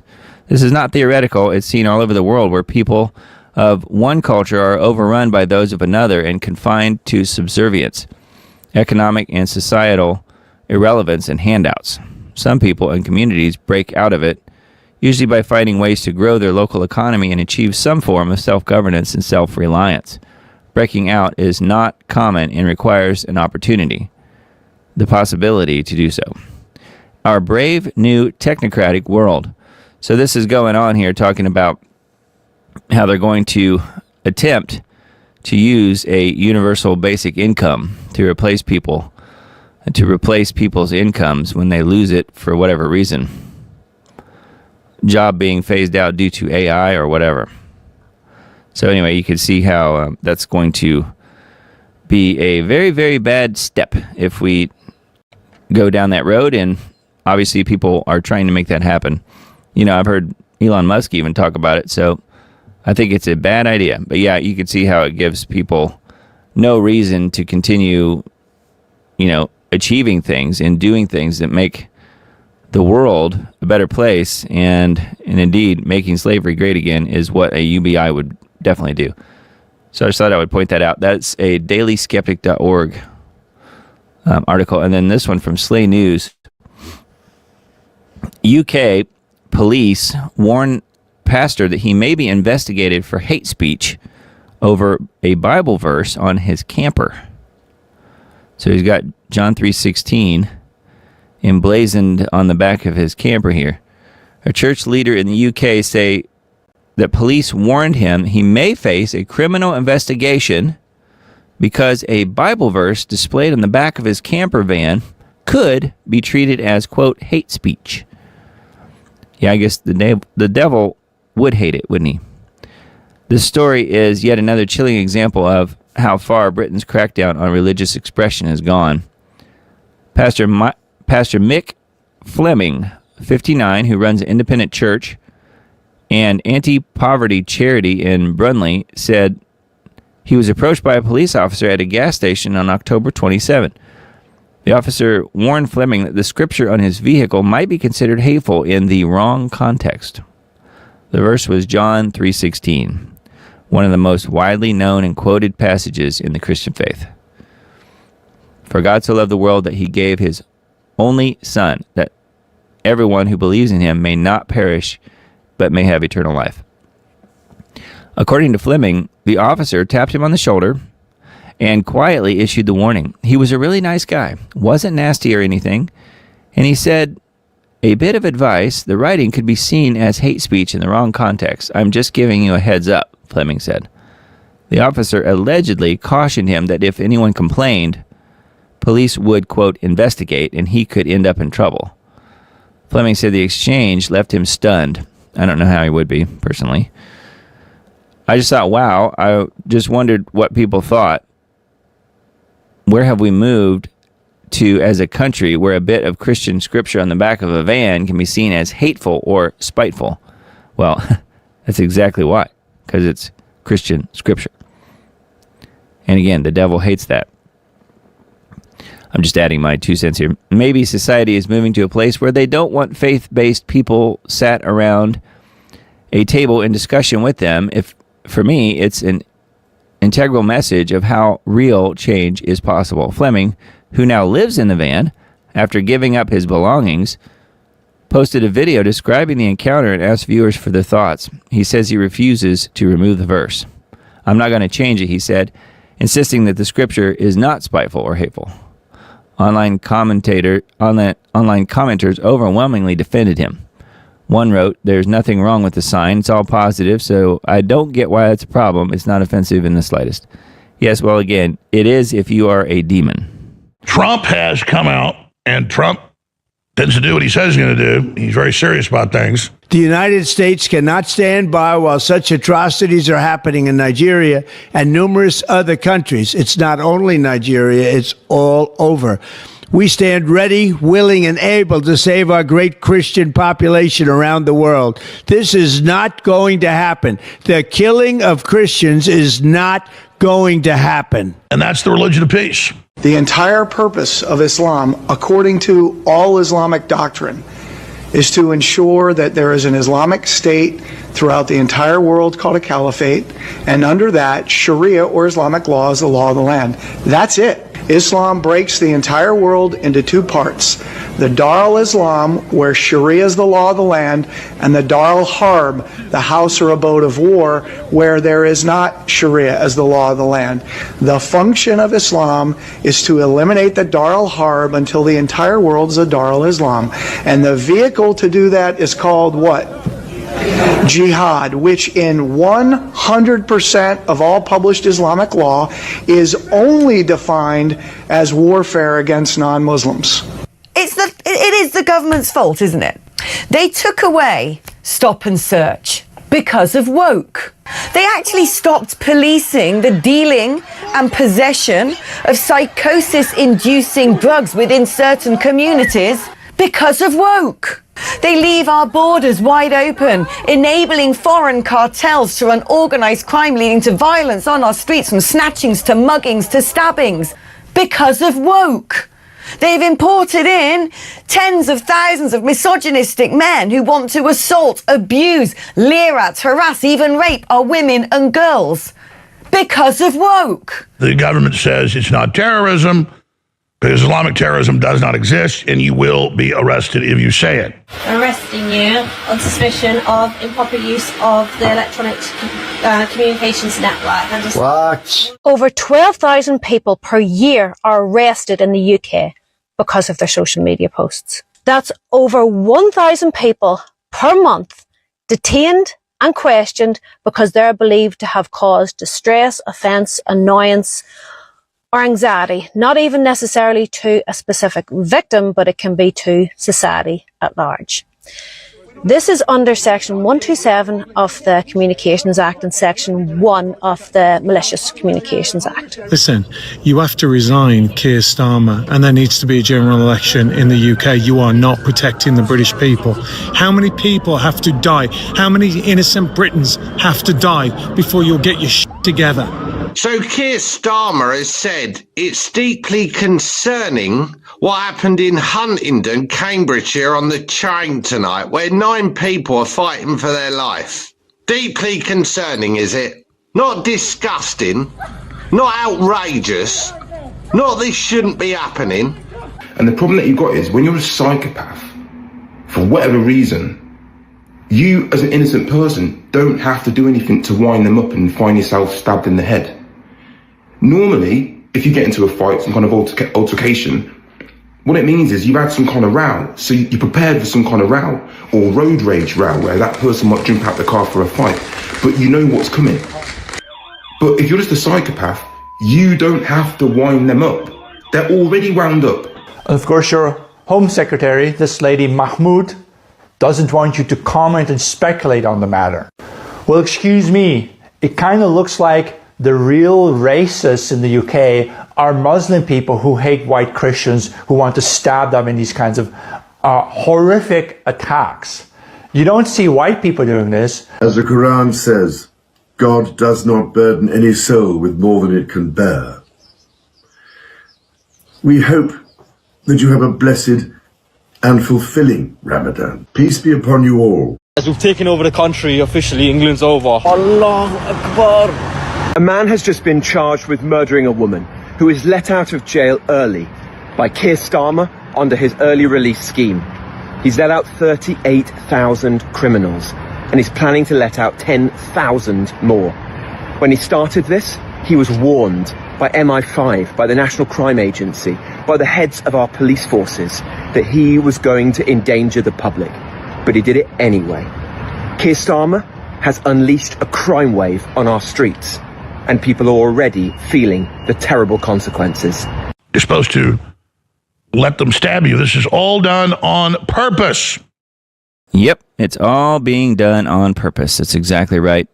Fits in really well with this article from Slay News. And you'll note That video had a clip of noted Islamist/Muslim King Charles III, of which that's something Tim Cohen talks about, that Charles is indeed a Muslim. So I have no idea if he is or not, but he did have lots of good things to say about the Quran and wishing people the best during Ramadan, didn't he?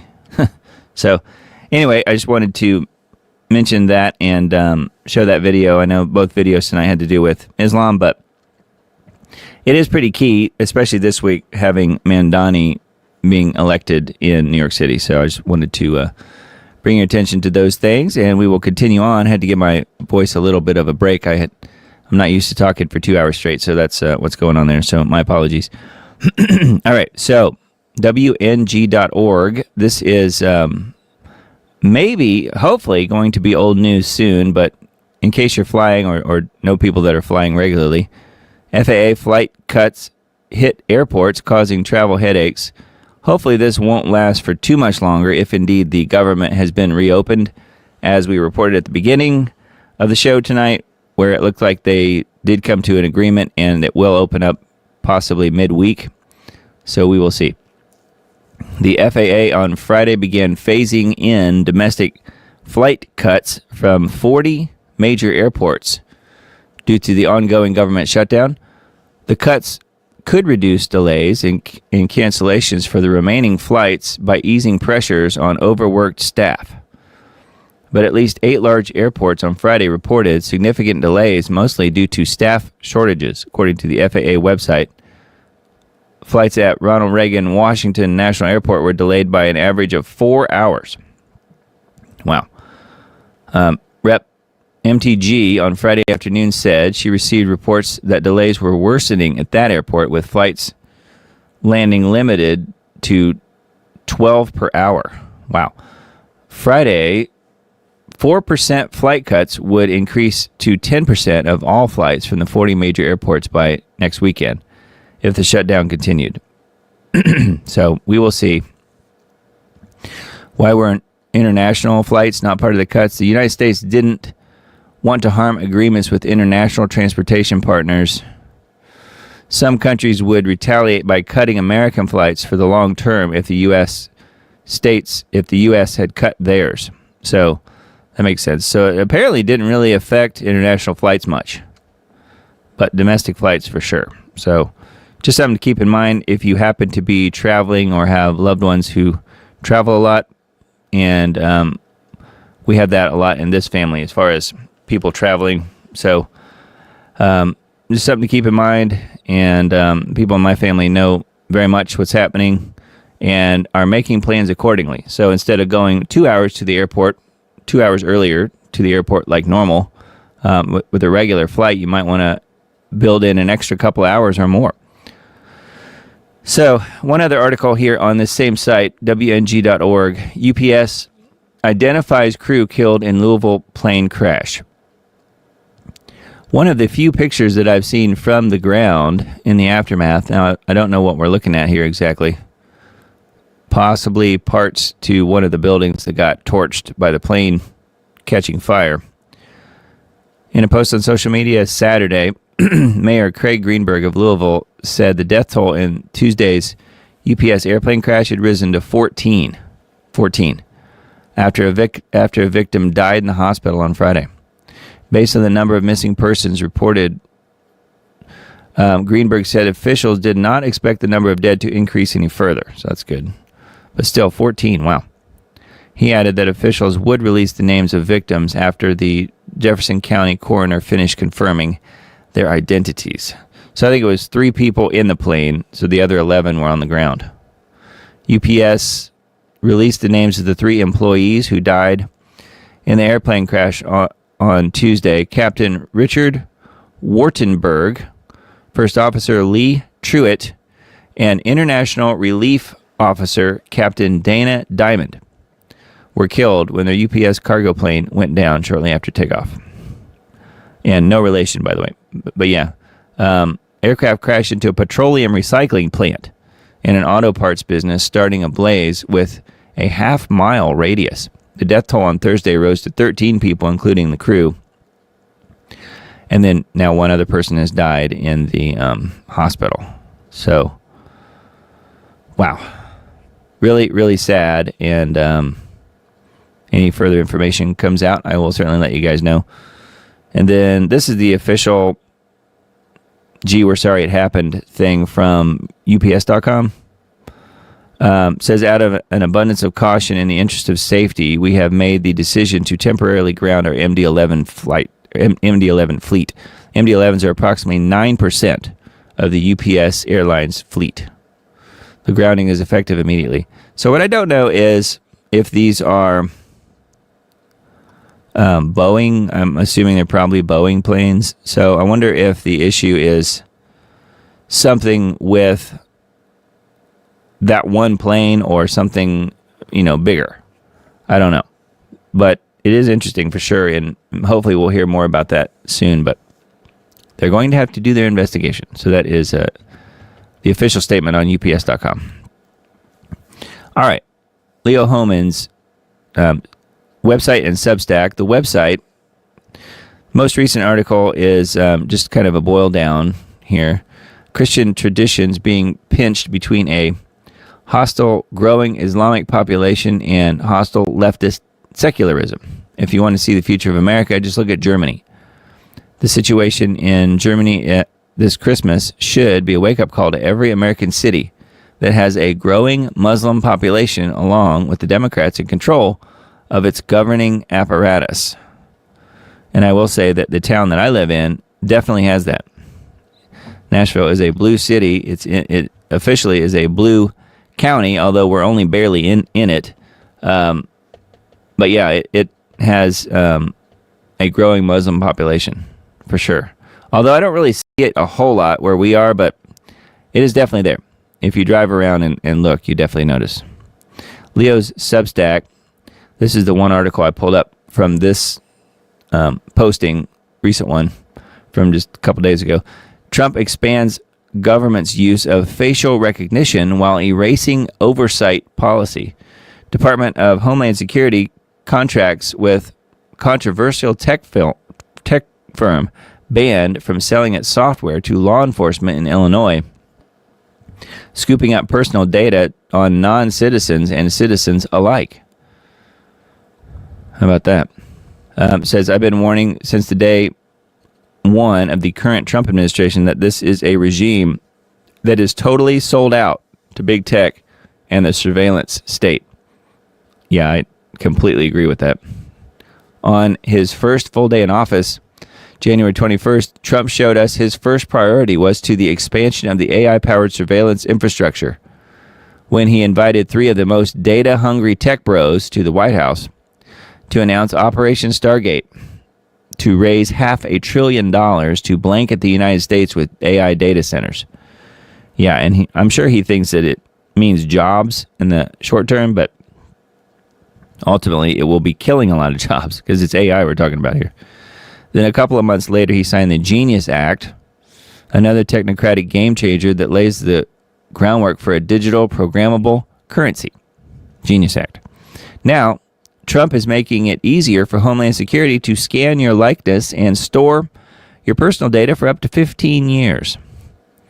Biometric Update reports that the Trump administration quietly erased a Department of Homeland Security policy on facial recognition from its public website, while deepening its embrace of the controversial technology, including a multi-million-dollar contract with Clearview AI, a company legally barred from selling its software to law enforcement agencies in Illinois. Wow. Biometric Update notes that the ban stems from a landmark settlement under Illinois' Biometric Information Privacy Act, a 2008 law that requires informed consent for the collection of biometric identifiers such as fingerprints or facial scans. Comes in handy when they're talking about the illegals too, I'm sure. Just my 2 cents worth there. Below is an excerpt from the article talking about the ACLU sued Clearview AI in 2020, arguing that its massive database of photographs scraped from social media platforms violated residents' privacy rights. You think? resulting settlement blocked most businesses and state and local law enforcement agencies in Illinois from using the technology, but it did not block federal agencies, including DHS and ICE. So anyway, further information here, but I did find that kind of interesting, and I think Leo's exactly right on the fact that they are really, since day one, totally sold out to big tech, unfortunately. So that is Leo Hohmann's Substack. And then a couple articles on Natural News. Just thought I would mention Israel escalates strikes in Lebanon against Hezbollah. Mentioned that earlier. Turkey issues arrest warrants for Netanyahu and other Israeli officials over the Gaza genocide. How about that? So old Bibi shouldn't be taking any, or maybe he should take a vacation to Turkey. Russia launches the Iskander-M missile strike on Ukrainian drone regiment in the Donetsk region. Russia's Poseidon in the Burevestnik doomsday weapons or coercive nuclear signaling. Maybe both. Anyway, that is some of the top articles on Natural News. And then Wine Press, I just pulled up this one article tonight, but it's a good Substack as well. Canada quietly passes law to sell cloned meat without labeling or review. The government quietly changing the definition of a novel food means that unless it's labeled organic, there's no way to distinguish brands that support animal cloning from brands that don't. Faux meat is not going away, and it's primed to make its way onto Canadian grocery store shelves, and they will not have distinctive labeling that differentiates it from the real and the fake. Cloned meat. So if you're in Canada, you may be wanting to watch closely on that, but obviously they'll be trying that here too as soon as they possibly can. Canada quietly clears cloned meat to be sold. So further information here and what to look for. Wine Press, Substack. We've got a few articles from the Gateway Pundit tonight. This is a further follow-up here on the whole Capitol Police J6 bomber, the pipe bomber. Officer Shawnee Kirchhoff, identified as the J6 bomber based on forensic match, testified to firing pepper balls at the J6 crowd, then months later took a security job at the CIA. Yeah, some people were saying that she's perhaps at least somewhat autistic and could be roped into doing what she did with the whole pipe bomb thing. I have no idea. But previously reported a mysterious suspect planted 2 pipe bombs at the RNC and DNC headquarters that were safely detonated by a bomb squad on January 6th. So it did work. I wasn't sure. The bombs to me didn't even look real. They looked fake. But they were successfully detonated by a bomb squad on January 6th. Gateway Pundit reported at the time, several times, since January 6th, federal authorities shut down the counting of electoral votes by the U.S. Congress when news broke that, quote, the bombs were found at the RNC and DNC headquarters. But of course it was planted by the Capitol Police, we now know. It was not the J6 protesters storming the building that shut down the counting. It was the news of the pipe bombs. This is significant now that we can confirm that the bombs were planted by a female U.S. Capitol Police officer who later went to work for the CIA. Isn't that nice? Isn't that lovely? The CIA, they love us. Clowns in action. Anyway, that is one of the Gateway Pundit articles. And then this one. At least 10 Senate Democrats expected to vote to advance package of funding bills to reopen the government. So we'll see if the Schumer shutdown is indeed on its last legs. Hopefully it will be.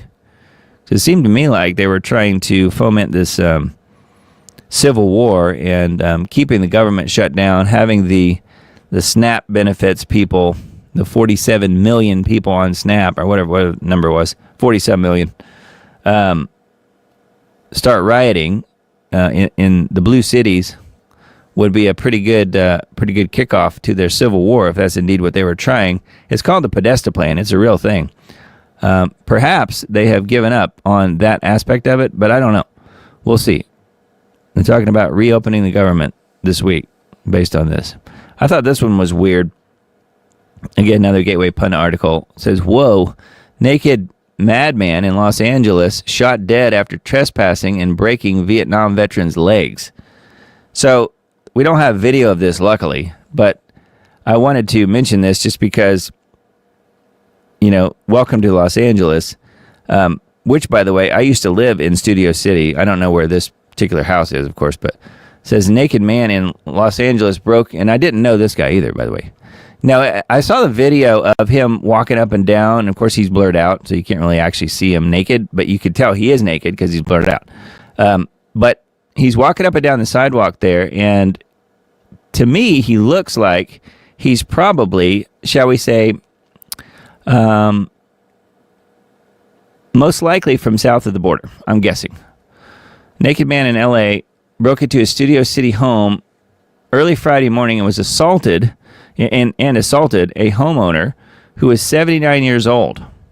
And he broke the homeowner's legs before he was shot dead. So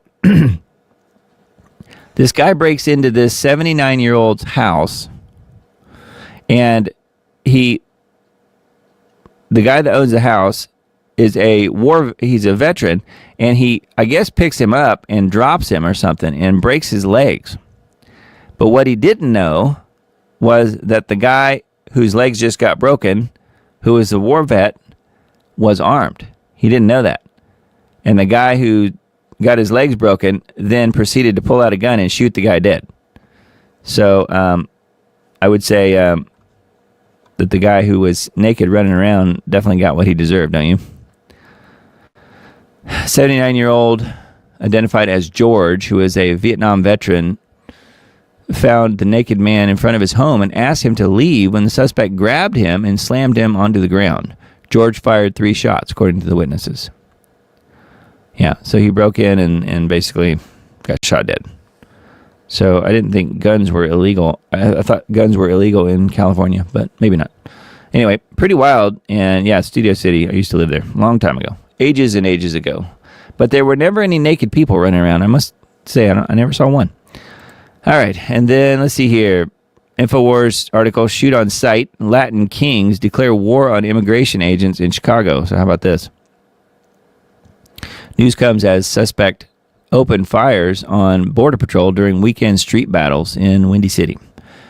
The federal immigration officers have been warned that gang members in the Chicago area are authorized to open fire on them amid surging violence in the sanctuary state of Illinois. So, wow, if it wasn't dangerous already in Illinois, now it's even more so. So, I don't know. Hopefully, nobody's going to get hurt here, but I would imagine it's just a matter of time.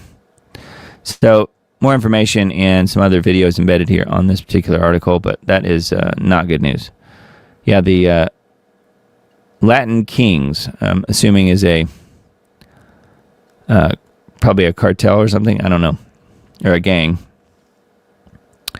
Yeah, November 8th, Customs and Border Protection, CBP, received credible information that Latin Kings leadership has authorized a shoot-on-sight directive targeting immigration officers and agents conducting immigration enforcement activities in support of Operation Midway's Blitz in Chicago. So, yeah, Latin Kings. Not a band.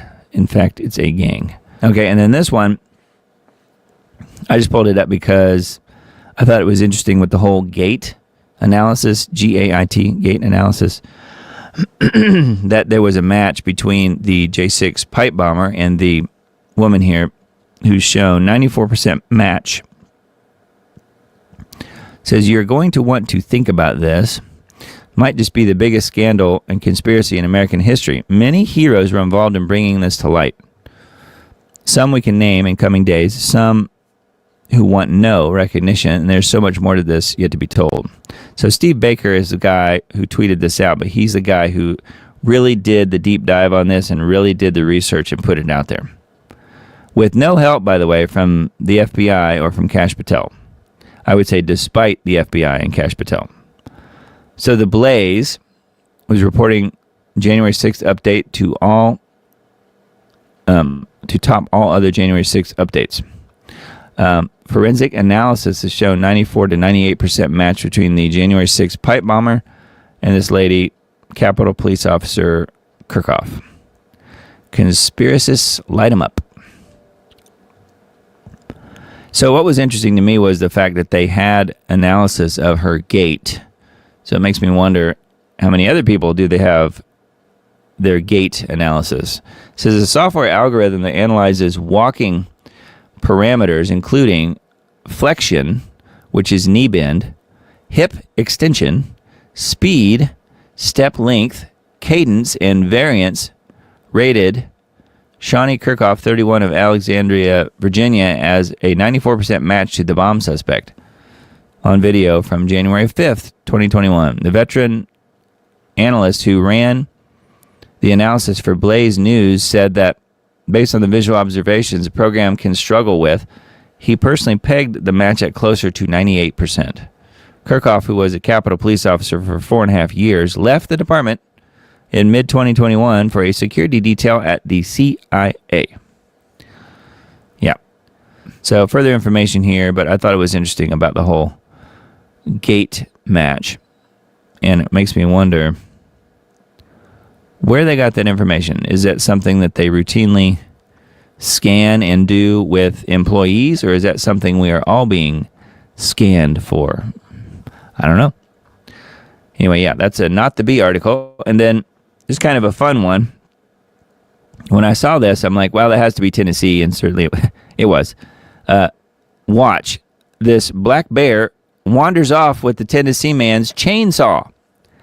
So I didn't realize bears could use chainsaws, but apparently maybe they can. I don't know. Is this a sequel to the Texas Chainsaw Massacre? Yeah, but it's in Tennessee. Because I think I found one thing scarier than a maniac with a chainsaw. That would be a black bear with a chainsaw. Yeah, so this guy's posting on Twitter. Well, wasn't this just a great way to wake up this morning? Went looking for my brand new chainsaw that I left on the front porch last night. Never going to find that thing again. This means war. So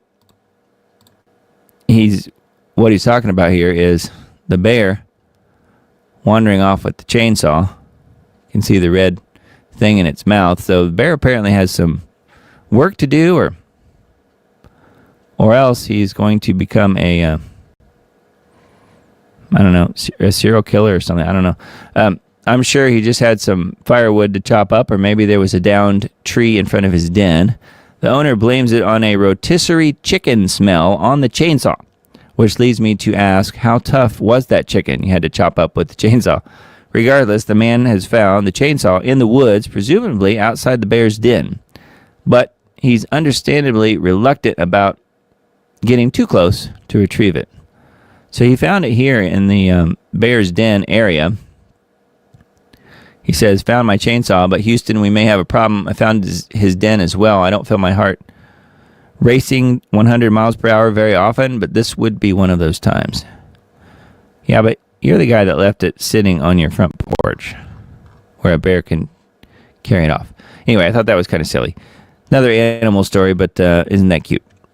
And luckily, I think no bears were harmed in the making of this story, and hopefully no people were chainsawed in half by any bears. So anyway, that was just an odd one, I thought. And this one from Vaccine Impact. This is the only article I pulled up from here, but there's other new ones if you guys want to have a look at vaccineimpact.com. This one's about Kabbalah, and thought it might be interesting to you guys. The Antichrist religion of Satan that controls the world today. And we know all about that, don't we? Look at the black cube right in the middle of the old star. Kabbalah, the religion of the serpent. I came across the teachings today of a man who calls himself Been Born Again. He has a website and popular YouTube channel. Testimony of his spiritual rebirth is here. I watched the documentary he published last month on Kabbalah. and it's the best presentation on this topic I have seen so far. In 2021, I published a documentary by the Australian Altian Childs on Freemasonry. It has over 200,000 views. And this video by Ben on the Kabbalah is very similar in terms of how Satan controls the world. So, wow. I may watch that one myself. So, more information about the Kabbalah. The Religion of the Serpent. Full documentary. So, here it is. It's embedded here. I will post this in the Substack post that I send out on Tuesday. And, you know, you guys can certainly look it up, though, ahead of time. It's on vaccineimpact.com. You'll see it. So I thought that was very interesting and, again, something you guys might be interested in. Jesus or Yeshua, what's the real name of the Son of God? I found another video on Ben's YouTube channel, very informative. I have frequently, over the years, received emails and comments from people telling me I'm using the wrong name for Jesus and his actual name is Yeshua. I started a draft last year to actually write an article about this, but the fact is that in the original text of the Bible written in Greek, the name of Jesus is, and then it shows it, and the English translation, Jesus, is accurate. That should be the end of the debate. If you don't believe that the Bible in its original language is true and authoritative, then you can believe whatever you want because it's not based on what's written in the Bible. So I never published the article because the Bible is the authority and the topic just never warranted a whole article on it. In my opinion, Ben's video on the push to use the name Yeshua is 100% accurate. If you have friends telling you that Jesus is not the correct name, but Yeshua is, this is a great video that sums up all the evidence, historical evidence, to the contrary. So that video is also embedded on here. So you get a twofer. This is a 2-for-1 type of video article. So we have the video about Yeshua, and is it Yeshua or is it just a bait and switch? And then we also have the story about the Kabbalah, Religion of the Serpent. So that's a pretty intensive and maybe time-intensive article, but certainly worth checking out if you guys are believers, which I know most of you out there are. All right, and then GeoWatch for this week. We have a couple things I wanted to mention. Geoengineering Watch testifies for Wyoming legislators. And Mr. Dane brought this to my attention earlier in the week. I didn't realize he was even doing this, but it says GeoWatch lead researcher Dane Wigington testifies as an expert witness for the Wyoming bill to ban geoengineering. Wyoming is the latest state to move forward with legislation to ban climate engineering operations over their airspace. State legislation efforts are now more important than ever as the U.S. government and its various agencies continue to deny the ongoing and expanding climate engineering and weather warfare operations, falsely claiming that we are only seeing condensation or jet exhaust. And the jet exhaust thing is a link here to a separate YouTube video, by the way. Passing anti-geoengineering legislation isn't about enforceability. It's about reaching a critical mass of awareness, which is something that I've said all along, because Tennessee was, I think, the first state to pass such legislation, although it changed literally nothing. I mean, they're still geoengineering heavily over my skies. And, it didn't change anything. However, it did raise awareness. More and more people know about it. I have a GeoWatch bumper sticker on the back of my car, and I do get compliments and questions on that. And there are people, you can see people behind you in the rear view mirror looking at the bumper sticker and then looking up and seeing the same trails in the sky. And it really does work. It helps identify what people are seeing in the skies because they never even bothered looking up before for a lot of people. So anyway, there are some interesting pictures here and a video embedded. And then that was published earlier in the week. We put that out on, I think it was, what was that? Maybe Friday. And then GAN, the Global Alert News program for this week, massive chemical cool down. So this is something that we where I live are experiencing right now. It is just within the last, I don't know, less than 24 hours, gotten ridiculously cold out here. Arctic blast put more than 100 million Americans in the deep freeze from the Midwest to the Northeast. Cold records dating back to the 1800s may be broken from Pennsylvania to Florida by a coming Arctic freeze. That's a Washington Post headline. The report goes on to state that portions of Florida will be colder than locations near the Arctic Circle. This isn't nature's creation. Climate engineering, including jet stream manipulation and chemical ice nucleation operations, are the core to this equation. The never-before recorded freak flash blizzard in New Orleans and Florida on January 21st of this year were also a direct result of a completely engineered chemical cool down. I remember when that happened.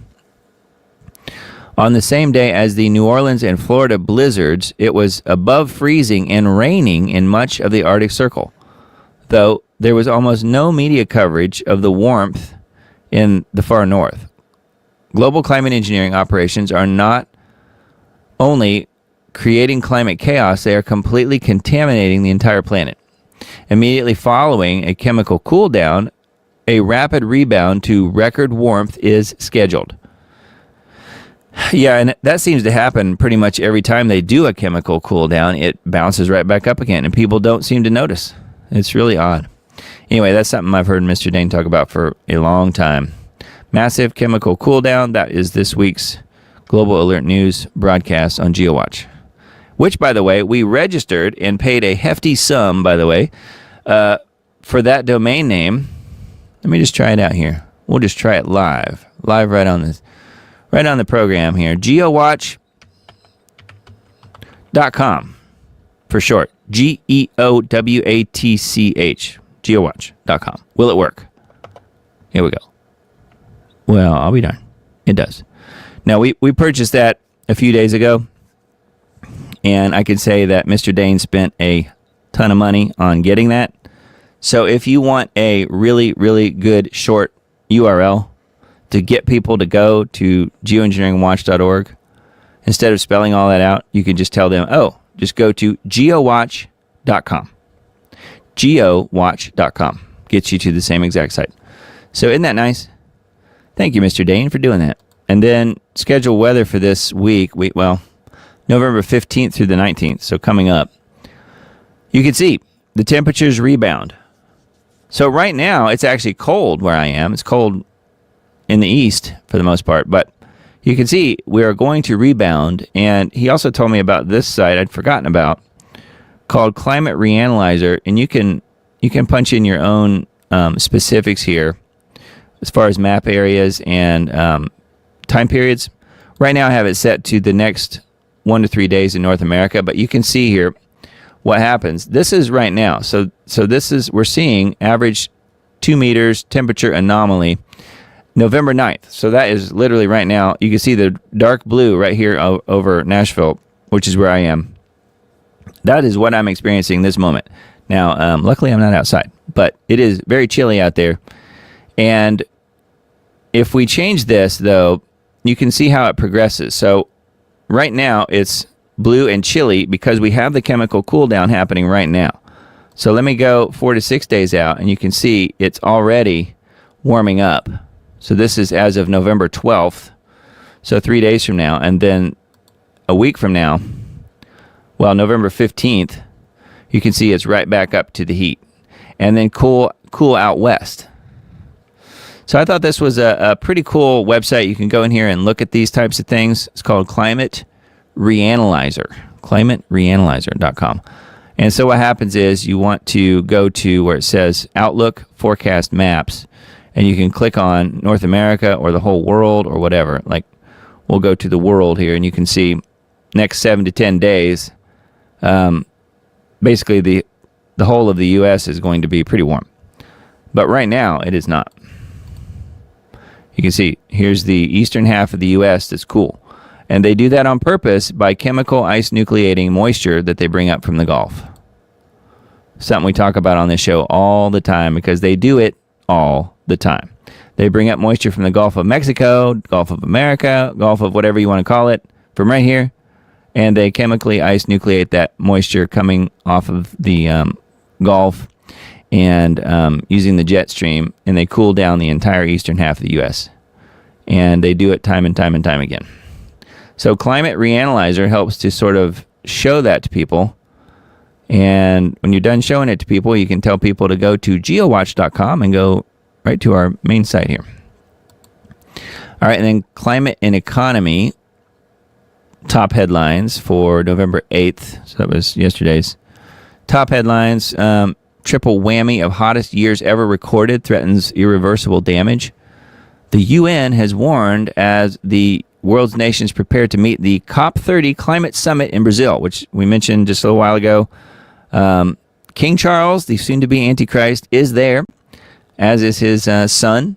And yeah, just because you don't like what the UN says or you don't like what Charles says or whatever, doesn't mean you should throw it out. It means that, and they do lie an awful lot, it means that it's far worse than we're even being told. So the Arctic-wide lands and seas north of 60 degrees north. Average temperature in October was the highest on record since 1950. So, Finland, record warmth. Warmest bonfire night on record in the UK. England facing drastic measures due to extreme drought. So again, these are articles from around the world. Sweeping thunderstorms. Boy, we had a heck of a thunderstorm 2 days ago, just on Friday. I think it was Friday afternoon here, and it was like someone switched out a light. It was in the middle of the day, and all of a sudden, it was just within just a few minutes, it was completely dark, and the rain was just switched on, and it poured and poured and poured, and then out after the rain started, then the hail started. So we had up to 1.5 inch hailstones. I never saw any that big, but I saw quite a few decent sized ones.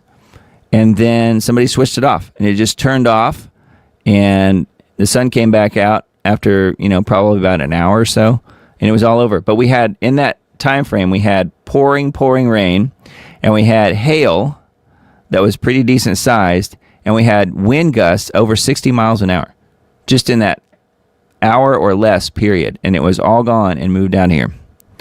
It was wild. I hadn't seen anything like that in quite some time, especially not in November. I was jokingly calling it, yes, it was the November spring thunderstorms, because that's what it seemed like, spring thunderstorms in November. So I think the climate is definitely off the rails, just like Mr. Dane describes. And this site, climateandeconomy.com, helps to prove what he's saying over and over again. So there's lots here, talking about flooding, talking about droughts, talking about pretty much everything that's the result of having global climate engineering programs. climateandeconomy.com. What else we have here? Oh yeah, I wanted to just mention this one briefly. After Mandani's election, Israel 365 Charity Fund launches emergency campaign. So I don't really, I'm not really that concerned with that, but it's funny how they're saying they're launching an emergency after he was elected to mayor. And yet, is he really that much of a threat? You think? Look at his little hat that he has on here. Zoran Kwame Mandani on X. Yeah, is he really that much of a threat to Israel, do you think? He looks like he's getting along pretty well with them, doesn't he? Here he is right here at the table with a tiny hat. So, I don't know. I personally don't think that that guy has necessarily anything bad, negative towards Israel. Otherwise, if you think about it, how would he ever have gotten into power? Do the Muslims love the guy? Yes. Do the Israelis love the guy? Well, there were a lot of Israelis, a lot of Jewish New Yorkers who voted for him, who helped vote him in. And maybe we see why. Perhaps this is why. It's a big club, and we ain't in it. Right? Yeah. All right. Well, that was the end of the different articles I had tonight. So feel free to follow along on Twitter/X if you don't mind. Diamond Report on there. And I did replace the logo finally on the Substack. So this is what the Substack looks like. If you happen to want to use the QR code, it's up there in the upper left, but you can just type it into, but it takes you to diamonddisc.substack.com. Please join. It's totally free. Put in your email address there so we can stay in touch, and I can send you all of the links on everything I talked about tonight.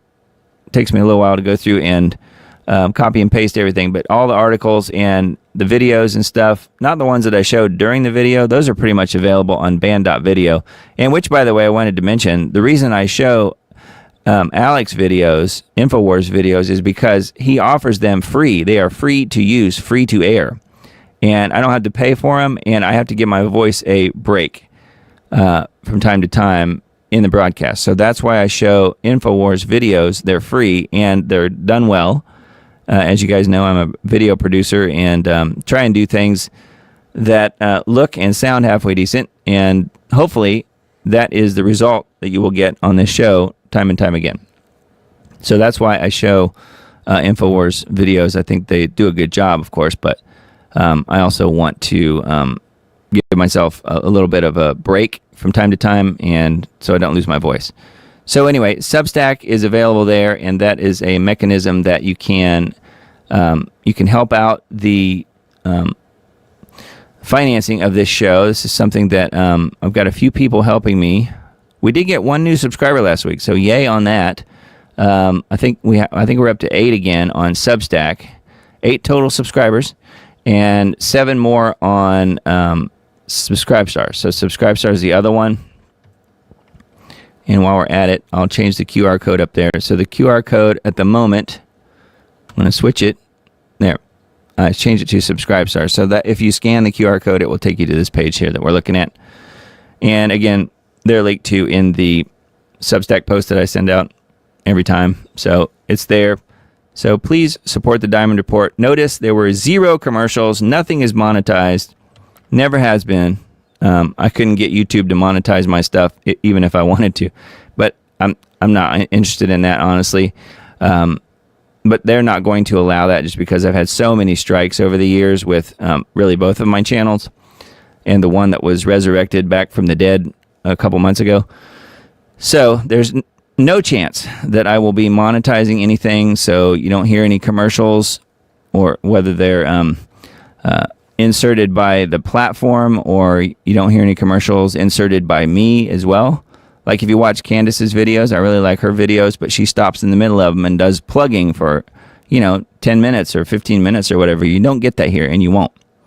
So, if you want to support what I'm doing, there is a mechanism to do that by using Subscribestar or just through Substack. Either way, but no pressure. The best thing you can do, really, if you don't want to and can't help that way, is simply subscribe. And subscribe for free, and it's available on both YouTube channels, Diamond Disc on YouTube, as well as Take It to the Lord in Prayer, End Times Dates on YouTube. So please subscribe to both channels. It's free. You get 2 for 1. So yeah, you can subscribe to both there. And then BitChute, Brighteon, and Rumble are the other channels. And hello to the Rumblers tonight. We had a number of people watching on Rumble, and Miss Emily posted in the Rumble chat, which I can't show on my screen here, unfortunately, but the Rumble chat is active on every show as well. So we're live on Rumble tonight, as well as the 2 YouTube channels. So hi to everyone over there, and you can follow along on Rumble at Diamond Disc. And again, it's Diamond Disc. That's my company name, DIAMONDISC. I just tried to keep it short, keep it sweet. It means nothing else other than it's my music company, Diamond Disc Audio, and which, by the way, I'm doing a marketing thing right now, and we're going to be shifting slightly on some of the music business stuff that I am doing, and the website and all that stuff. So I'll get into that a little bit more later if you guys are interested in the whole music thing. But Diamond Disc Audio has been the name of the business that I started back in 1996, believe it or not. So still going strong. We're going to be making a few changes, but only for the better. And but that's why I came up with that name. I just felt it was pretty simple, and that's why I've stuck with it all these years. So it's available on Brighteon, Rumble, and BitChute as Diamond Disc, as well as just the Diamond Report. You can just do a search for that. And then Band is the other option here as far as freebies, and that is the group. That is the group for the people who kind of follow the show and what I'm doing a little bit. And we can wrap it up. We are approaching midnight here, so it's getting kind of late, although not as late as it used to be. So that's good. Thank you guys for being here tonight. I certainly appreciate that. And yeah, we'll do it again next week, which will be the 16th? Is that right? 16th of November. Man, it's almost Thanksgiving. I can't believe it. November 16th, 9 p.m. Central Time will be the next Diamond Report, and we will gather again then. I guess we kind of covered most of the news items I was going to bring up tonight. I probably forgot something. I usually do. I think of it after I hang up the live stream, but I'll try and make a note, and we will talk about it next week, whatever it was. So I'm sure there's something. Anyway, hope you guys have a blessed week. Keep Jesus close to you, very, very close. Yeshua, whatever you want to call him. Jesus. I call him Jesus. And keep your family close as well. World War III in the works. I don't think that's going away anytime soon. I don't expect it this week, but you just never know. This whole thing with the Middle East and the peace talks and, Israel not really playing along and stuff seems an awful lot like peace and safety, doesn't it? Seems an awful lot like peace and safety, and then sudden destruction comes. So I'm just trying to, whatever that is, trying to mentally prepare for that, because I feel like that is more or less where we are. Right or wrong as far as my interpretation of it, that sure seems like that's where we are. And, listening to the Holy Spirit in your life is certainly the best thing you can do. So keep Jesus front and center. And again, all praise to the Lord Jesus Christ. He is the reason that we are doing what we're doing here tonight, and trying to prove in the headlines of today how crazy and messed up this world is. Indeed, we are anticipating his return very soon. I personally believe Feast of Trumpets 2028. And I've created many videos about that whole idea. So have a look at that if you don't know what I'm talking about. We can talk about it more later. But blessings to you all, and hope you have a really great week. And we will talk again very, very soon.